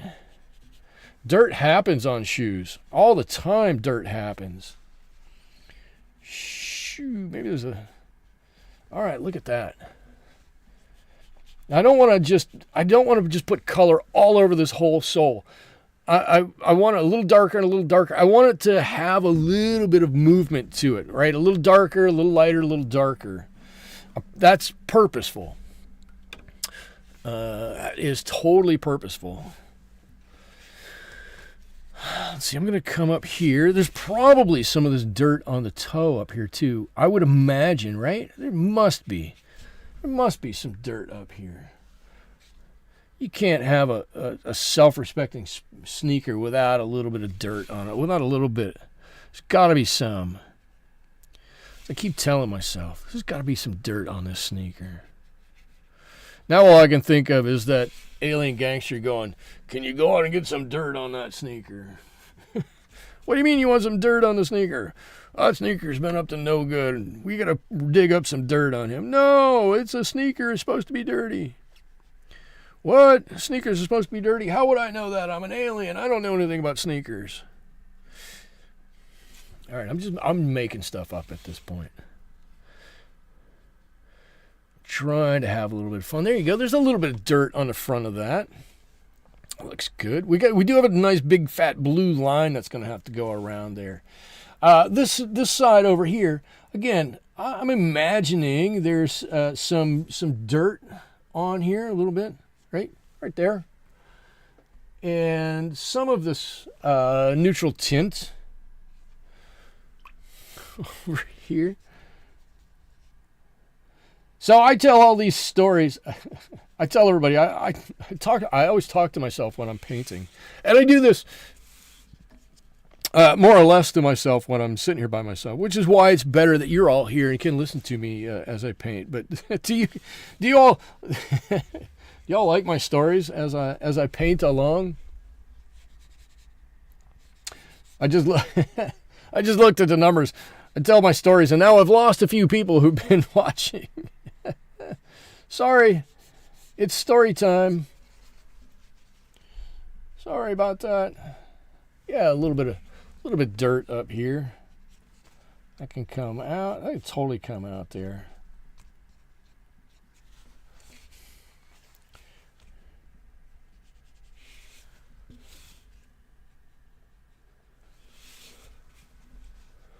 Yeah. Something like this. All right. Let's see. Can I get... That's not going to be dry yet. What do I need to do? I've got... Sadiq. Thank you, Sadiq. You love the stories.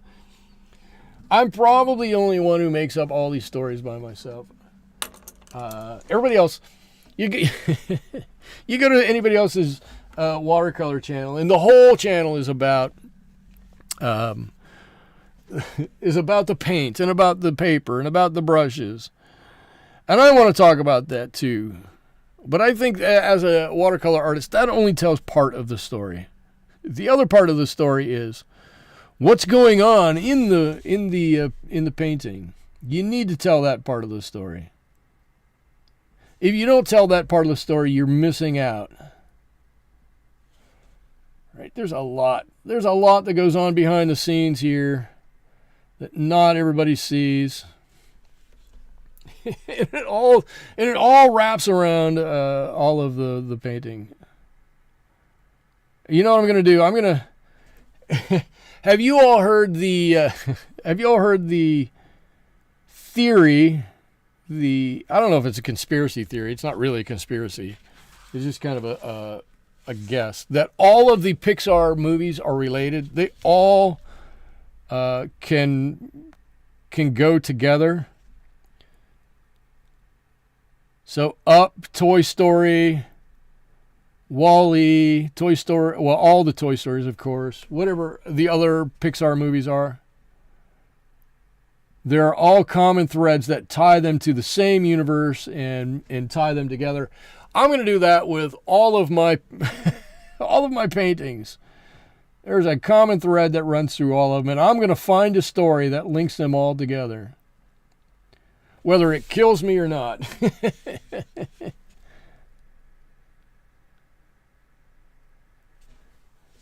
All right, this is just a little of the straight black in here.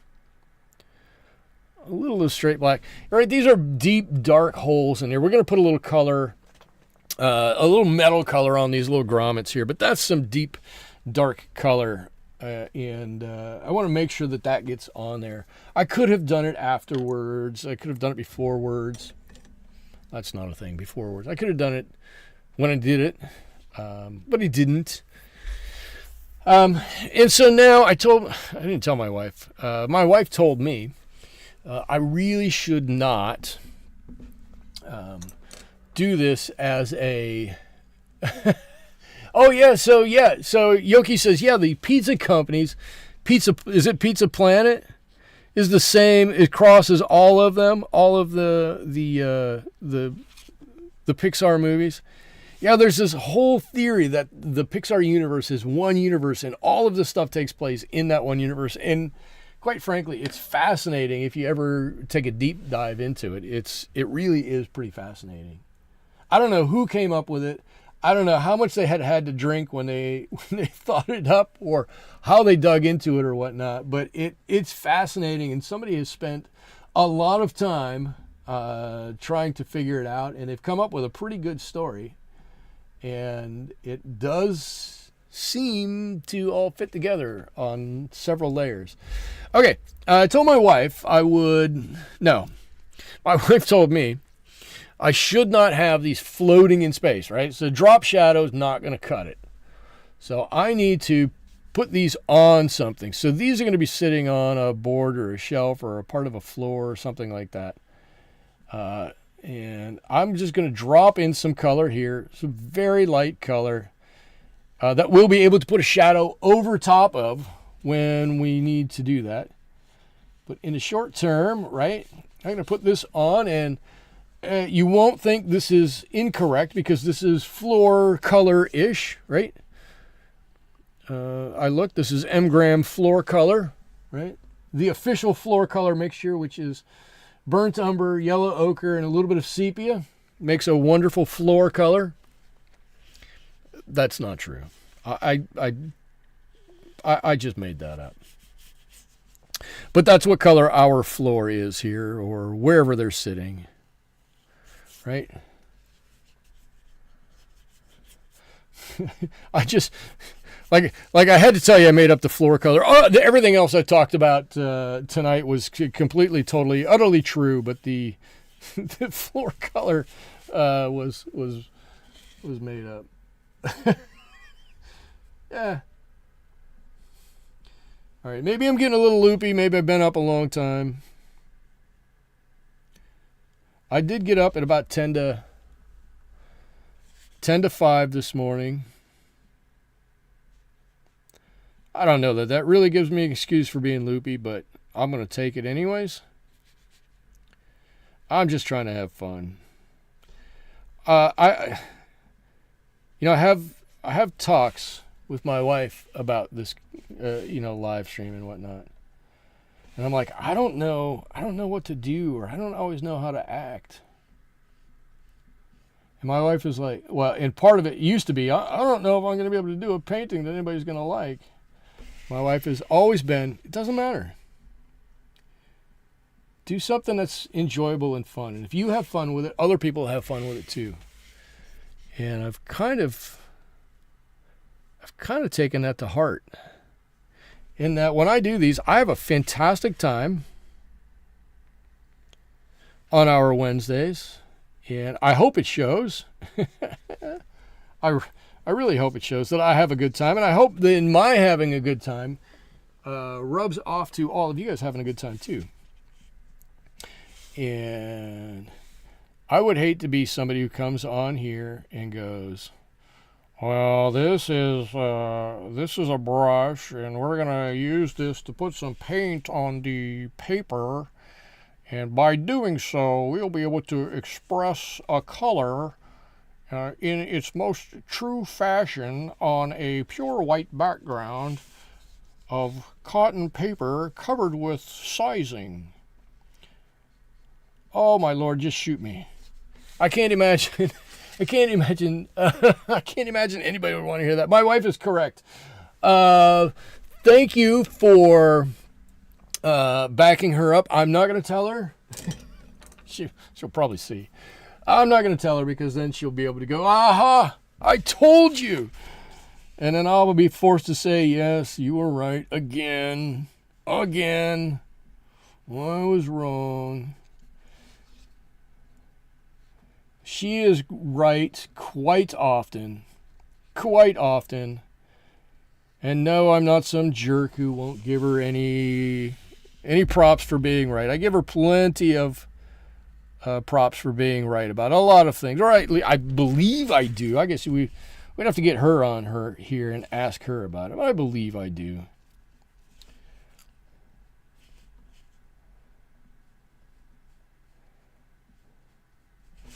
But in general, I think it's right. I'm right. If I have a good time, there's a chance you all will have a good time. If I have a terrible time, there's no chance you'll have a good time. And I just noticed I forgot to do a shoelace right there. Who let me do that? Oh, that was me. Okay, I'll take blame for it on my own. I don't like taking blame on my own, but I'll do it. No, I don't. It is what it is.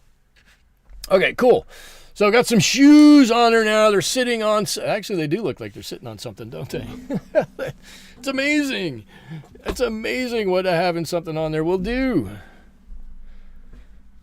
I'd still rather have a white background. I prefer the white background, but I will defer. My wife is a better artist than I am, so I'll go with her judgment. Let's see. I want to get some Payne's Gray going here. And what do I like? A little turquoise in there? A little Payne's Gray, a little turquoise. That's the kind of the metal color I like.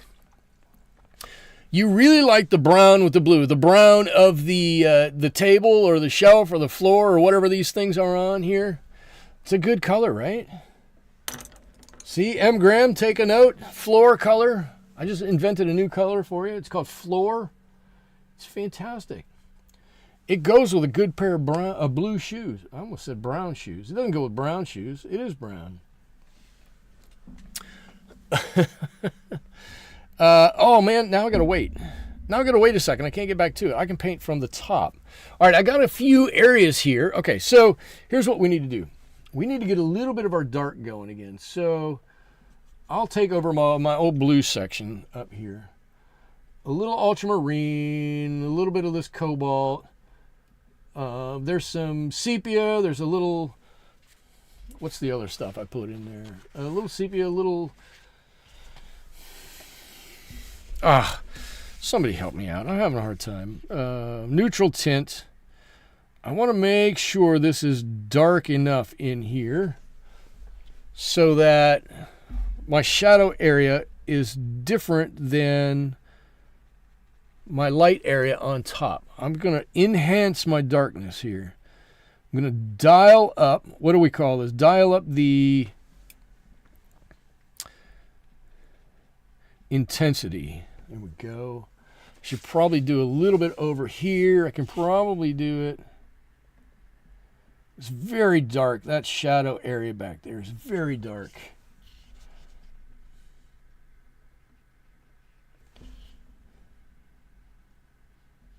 The saturation. That's the term I was looking for. The saturation. It's a very saturated color back there.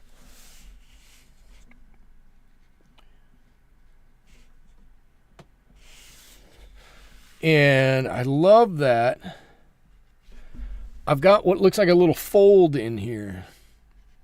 That tickles me. I've got that little fold in there. I've got some of these darker areas that come up the side here. Right over the shoelace.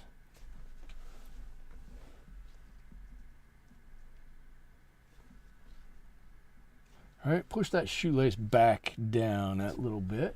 Come on, give me some color. Am I in the middle? Can you guys see what I'm doing? Yes. Okay, good. Let's do this area here too.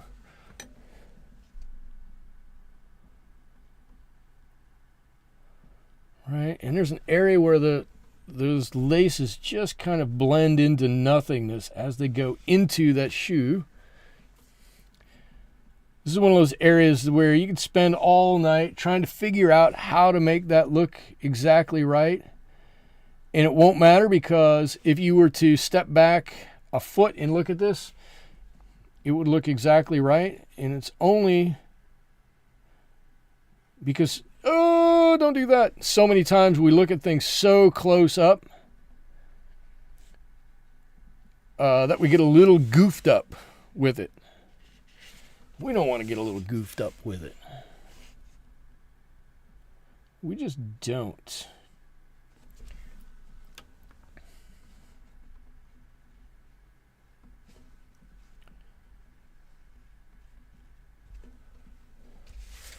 There we go. How does that look? Other than that little area there that I screwed up. I like that. I like that. Give me a little bit of this brighter blue. Right for on the top of this though. Right on that side. I want that to pull down into my painting here a little bit. Quite honestly, that might have been a little too much, but that's okay. We'll make it work.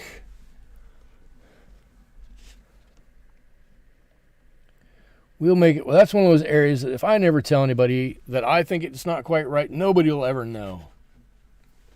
All right, now let's get a little bit more of this color over here. Whoops, this one.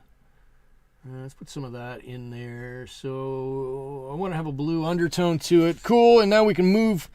That's mostly dry already. Good. We can move up here. We've got a couple of darker areas in here.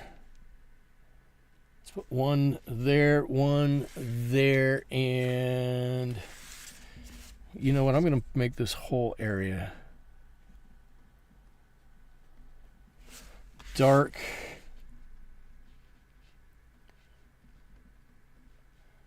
How are we doing on time? Who's checking time tonight? Is that my job again? Where are we at? Holy cow. Seriously, we've been doing this for 2 hours? This is another night. It feels like we've been doing this for like 35 minutes. And we're at 2 hours? That cannot be right. Seriously, that can't be right. There's no way we've been painting here for 2 hours. I don't believe that. I'm having a very hard time believing we've been doing this for 2 hours.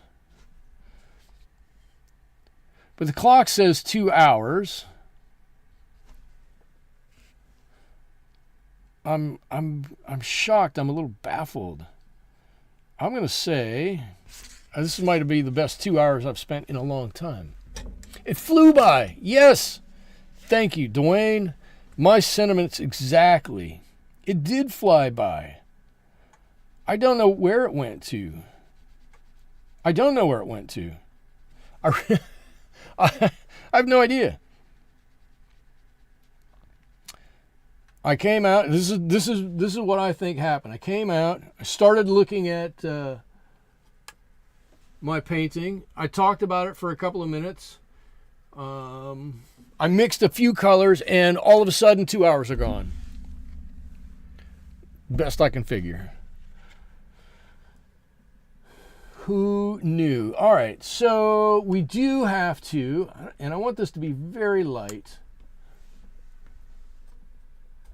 More water. I hope I'm not going to get mixed up in anything. More water. Let's push it over on that side. I want this, this is going to be the color for the eyelets. So I want this to be very light. I want it to be much lighter than the surrounding blue. So, maybe even a little bit more water than that. You know what I'm going to do though? Before I do that, I'm going to put my color here, right? So somebody remind me in a couple of minutes, I got to come back to this. Because knowing that there's a lot of Payne's Gray in here, knowing that Payne's Gray dries so much lighter, I want to see roughly how light that is going to be.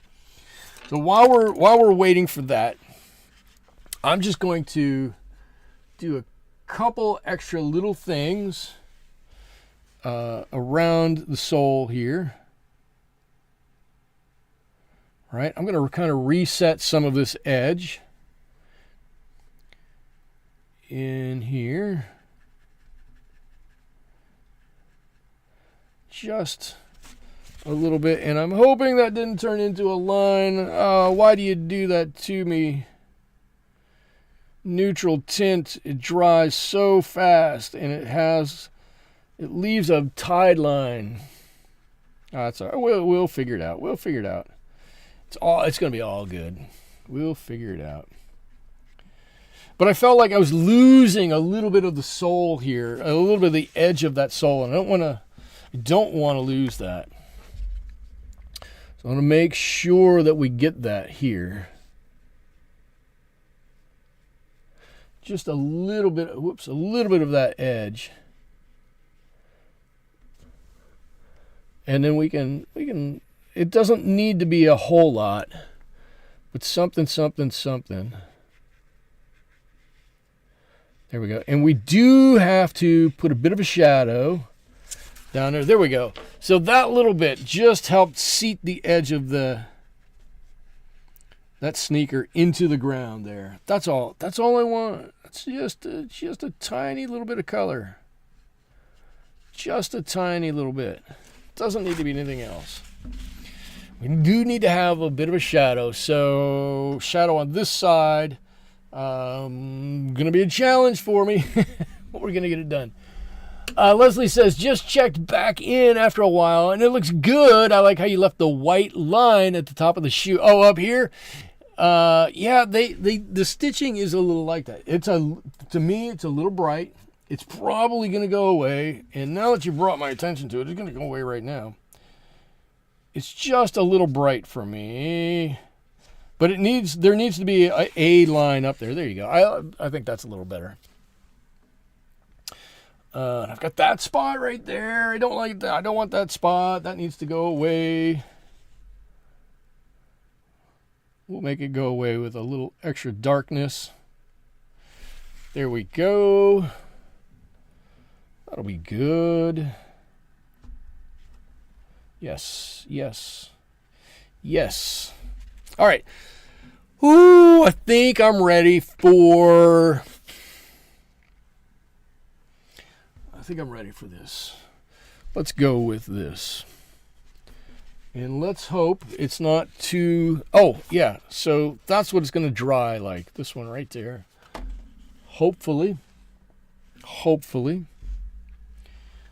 Smaller brush, Michael. Careful, fine lines. Let's not get carried away. Didn't I put paint on one of these already? I did right there. So the trick is to get these to not be white, but not be so dark that they blend in with the blue behind them.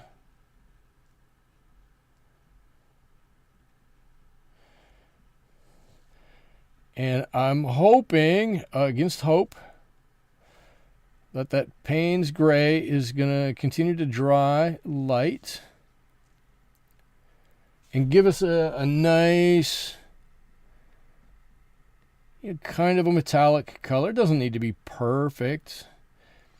Quite honestly, if you're looking at this from a few feet away, which is probably how you should be viewing it, I'll tell you how people are going to be viewing it, because this will be on the wall in my office. And my office is about 8 feet deep, or 10 feet deep. So people will come to my window of my office and they'll look in and they'll see it and they'll go, oh, look, it's a sneaker. It's a Chuck Taylor. And I'll go, yep. And so they'll be seeing it from several feet away, which will make it perfect.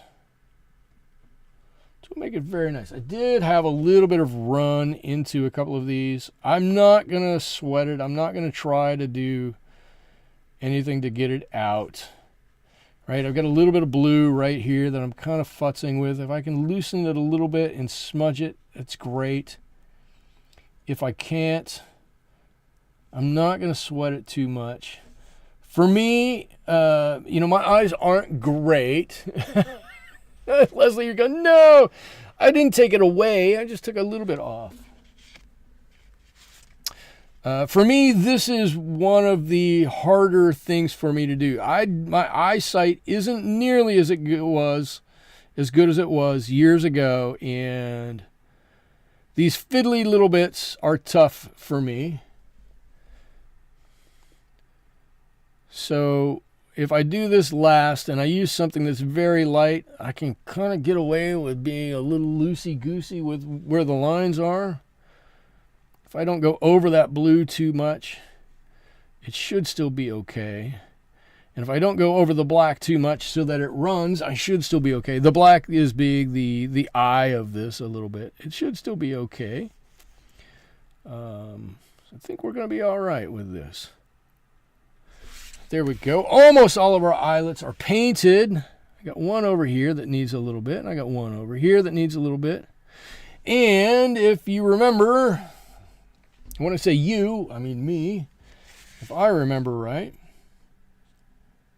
I've got this.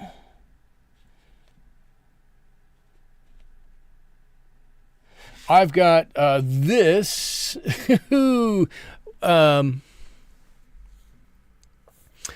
this shoelace yet to be painted on, which somehow neglected to be painted. So let's drop a shoelace in here. There we go. And we are getting close to, believe it or not, we're getting close to being done with this one. We really are. I think what we need are, watch this.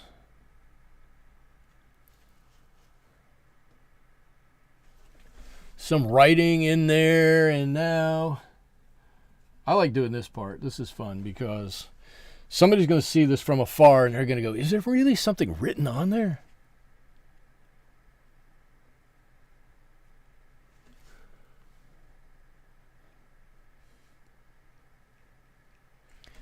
There's really something written on there. There's nothing really written on there. There's not. And this is the point where we have to make a decision. I've got a couple of decisions to make. Okay, so got one decision.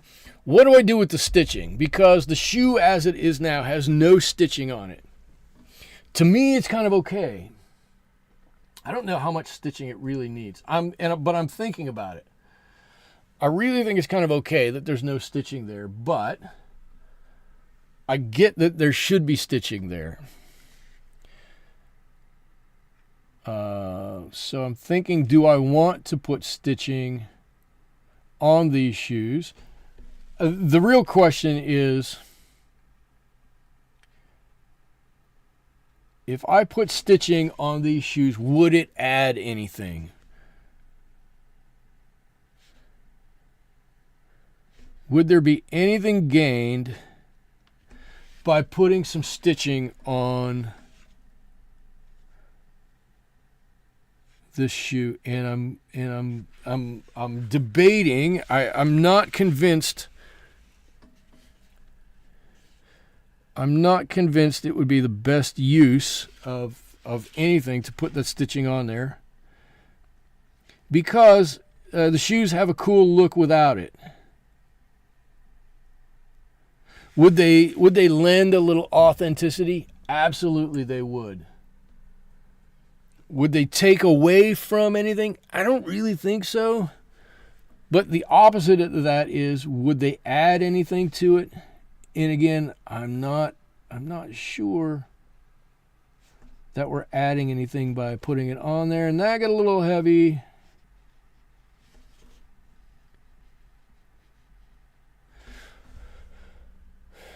Yeah, got a little heavy in the middle there. I'm not happy about that. Not happy about that.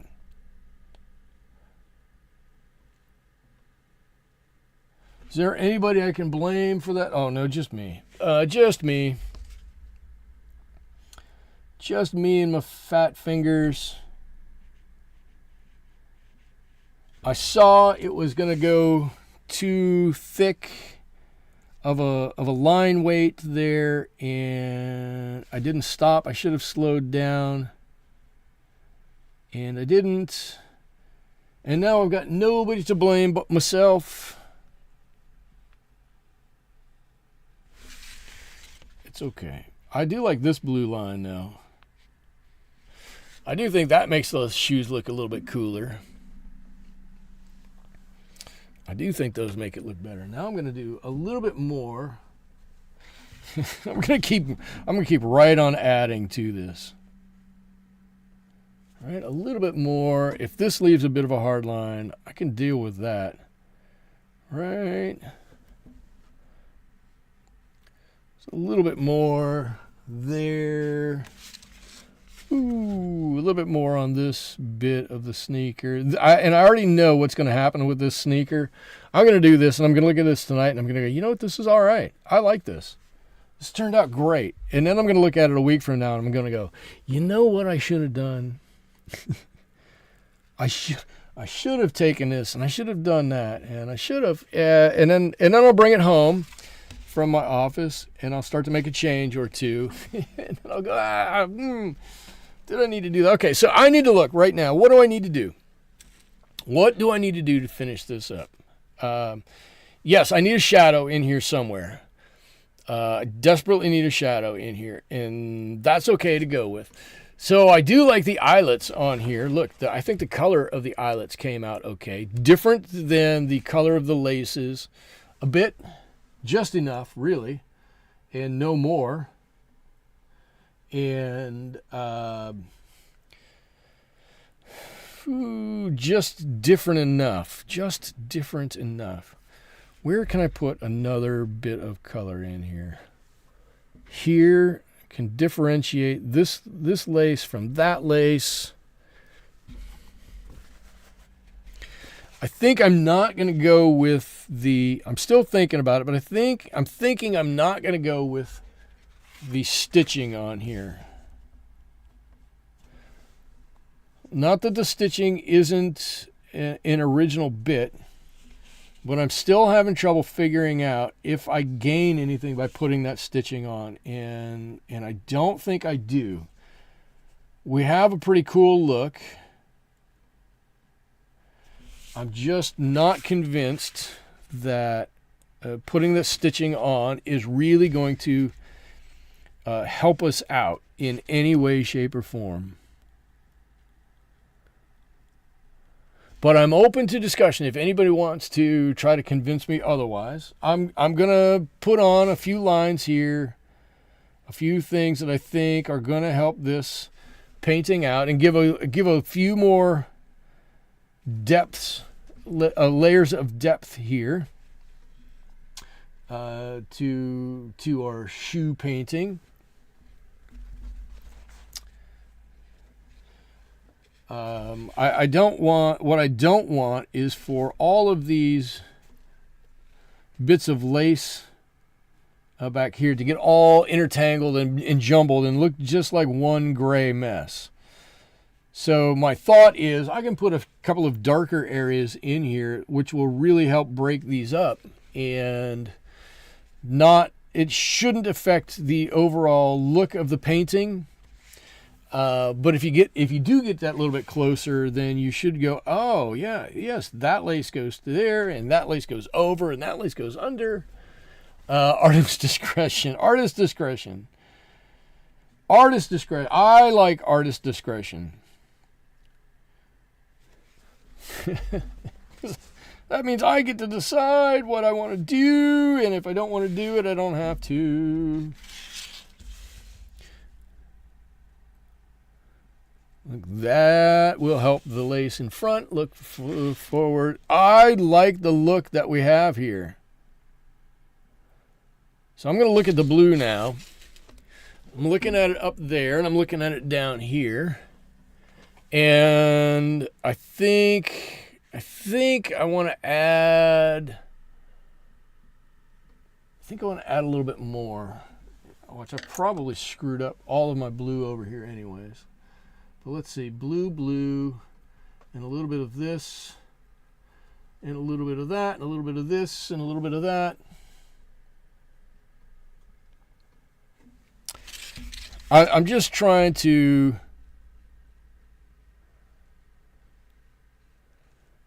darken up in a few areas where I think it probably ought to be just a little bit darker. And then we'll get on to the shadow, which I am dreading because I feel as though, even though I've done a million paintings, I'm probably not as good with shadows as I ought to be.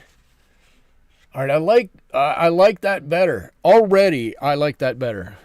Couldn't tell you exactly what makes that better, but I like that better. I'm I'm going to put a little bit more, and I'm going to connect these dark areas up here. Have I talked about connecting areas together yet tonight? These areas of dark don't live on their own. They totally do not live on their own. They are and they should be somewhat connected. They are and they should be somewhat connected. They definitely should be somewhat connected. It gives your eye kind of a trail to follow. Gives your brain some continuity. If we have too many disparate areas, right? Too many dark areas, too many light areas, and the darks don't connect the dark areas. They're just, the lights only connect to the light area. So that's a weird way to say that, right? Darks connect things together. Lights keep things apart, I guess is a better way to say that. So if we don't have these dark areas connected, right now, what I just did, this dark on the bottom of the shoe connects right here and comes up these eyelets right there. That gives your brain a nice area to focus on. And then I just gobbed on some additional paint. But without that, we have two dark areas that don't touch, and your brain goes, something is not quite right. Something's not quite right. Your brain likes to have these dark areas connect one to another. I don't fully understand why that is. I just know that it is. It totally is a thing. It totally is a thing. And if we didn't do that, our painting would take the chance of looking a bit odd. And we don't want that. We put 2 hours and 17 minutes into this. So I've still got a few people with me. You all remember I said I'm only gonna do paintings that I can do in about an hour. That went out the door pretty quickly, didn't it? Paintings I can do in an hour. Cool. My hour was gone a long time ago. So now when I look for paintings I can do in 2 hours. I think we're going to be here until like 3 a.m. one night. Just continuing to paint. That's kind of how it's going to go. And you know what? We'll probably have a good time the whole time. I will anyways. You all will have to listen to me and you'll be going, oh, this guy's just droning on again. And I'm going to be going, this is fantastic. I want to make sure my dark is connected back here. And I want to take a little bit of that away, but I want this to come up here. Good. Now I can just gently blend this out. And with any luck, that's going to look like that upper is just kind of bent over a little bit. Maybe a little bit. Cool. And then I promise I'll kind of stop futzing with it a little bit. Yeah, I don't want to do too much. Okay, let's worry about this drop shadow, right? How do we do a drop shadow? So I don't do great shadows with anything. And I don't have a shadow line drawn on here, so it's going to be a bit funky. But what we can do is we can pre-wet, we can help ourselves as we do this. And I'm talking myself into it as we do it. We can pre-wet the area where we want our shadow to be and then put our color on and let it do the shadow for us. Right? It's a great way to do it. As big a brush as we can get. Right? I've got this big brush. This is a Da Vinci Casaneo brush. Very large brush. Very large amount of water it holds. quick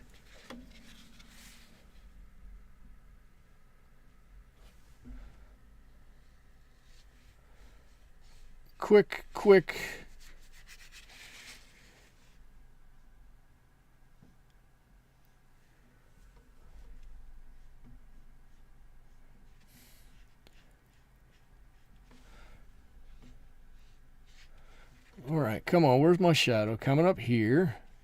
All right, this area can get filled in a little bit. Everybody knows I hate this. I don't hate it. I don't feel I'm as good at shadows as I need to be or as I should be. Come on. I've got so much water here. Probably too much.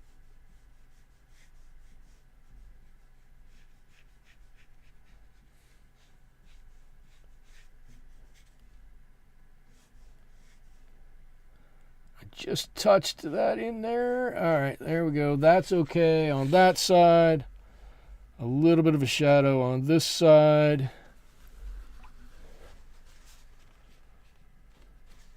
Something like that.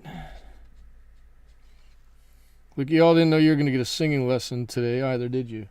I'm just going to sing while I do it. I'm like Elf. I'm going to sing while I do this. Whoops, let me move it up so you can see some of it. And there's my shadow, for good or for bad. A little bit more up there. There we go. It's not the darkest shadow in the world. We have a little bit of darker area in there. But it's not the darkest shadow in the world. It's a diffused cast shadow. And I think that's all I want to do. Oh, you get the idea. There's a little bit of dark here. That's probably not on this side over here. But as the shadow comes this way, you get a little bit over there. I'm going to leave it with that. I'm going to call it sort of good. Sika said, Yoki said, they really do look great. Thank you. Sika said, just noticed you're really good with proportions. I'm still working on that along with a lot of other things. It's a battle. It's a battle, right? It's a battle. Sometimes I do better with it. Sometimes I do worse with it. If I got this one a little bit better, then I'll just say I got a little better and take it and run. I'm going to sign it right there. My bad signature. And I'm going to call this one mostly done. There they are. I know I don't have anything up here, and I'm kind of okay with that. They're sitting on a table. Maybe there's a wall or something behind them. I think they look great. So I do. And what I really like about it is we have some of that cool watercolory look to it, right? We still have the sneakers. The sneakers have some good look, some cool look to them, but we still left all that watercolory look to them. So I want to say thank you to everybody for being here this evening. Thank you for coming and making my Wednesday fantastic. I'm going to do this all again next week. I hope you all can join me then. I don't know what topic we're going to be painting, but we'll do something fun and we'll all sit down together and enjoy it. Until then, I hope you all have a great rest of your evening. I hope you have a great rest of your week. And I hope you're able to join me next week when we do this all over again. Until then, thank you so much. Bye-bye.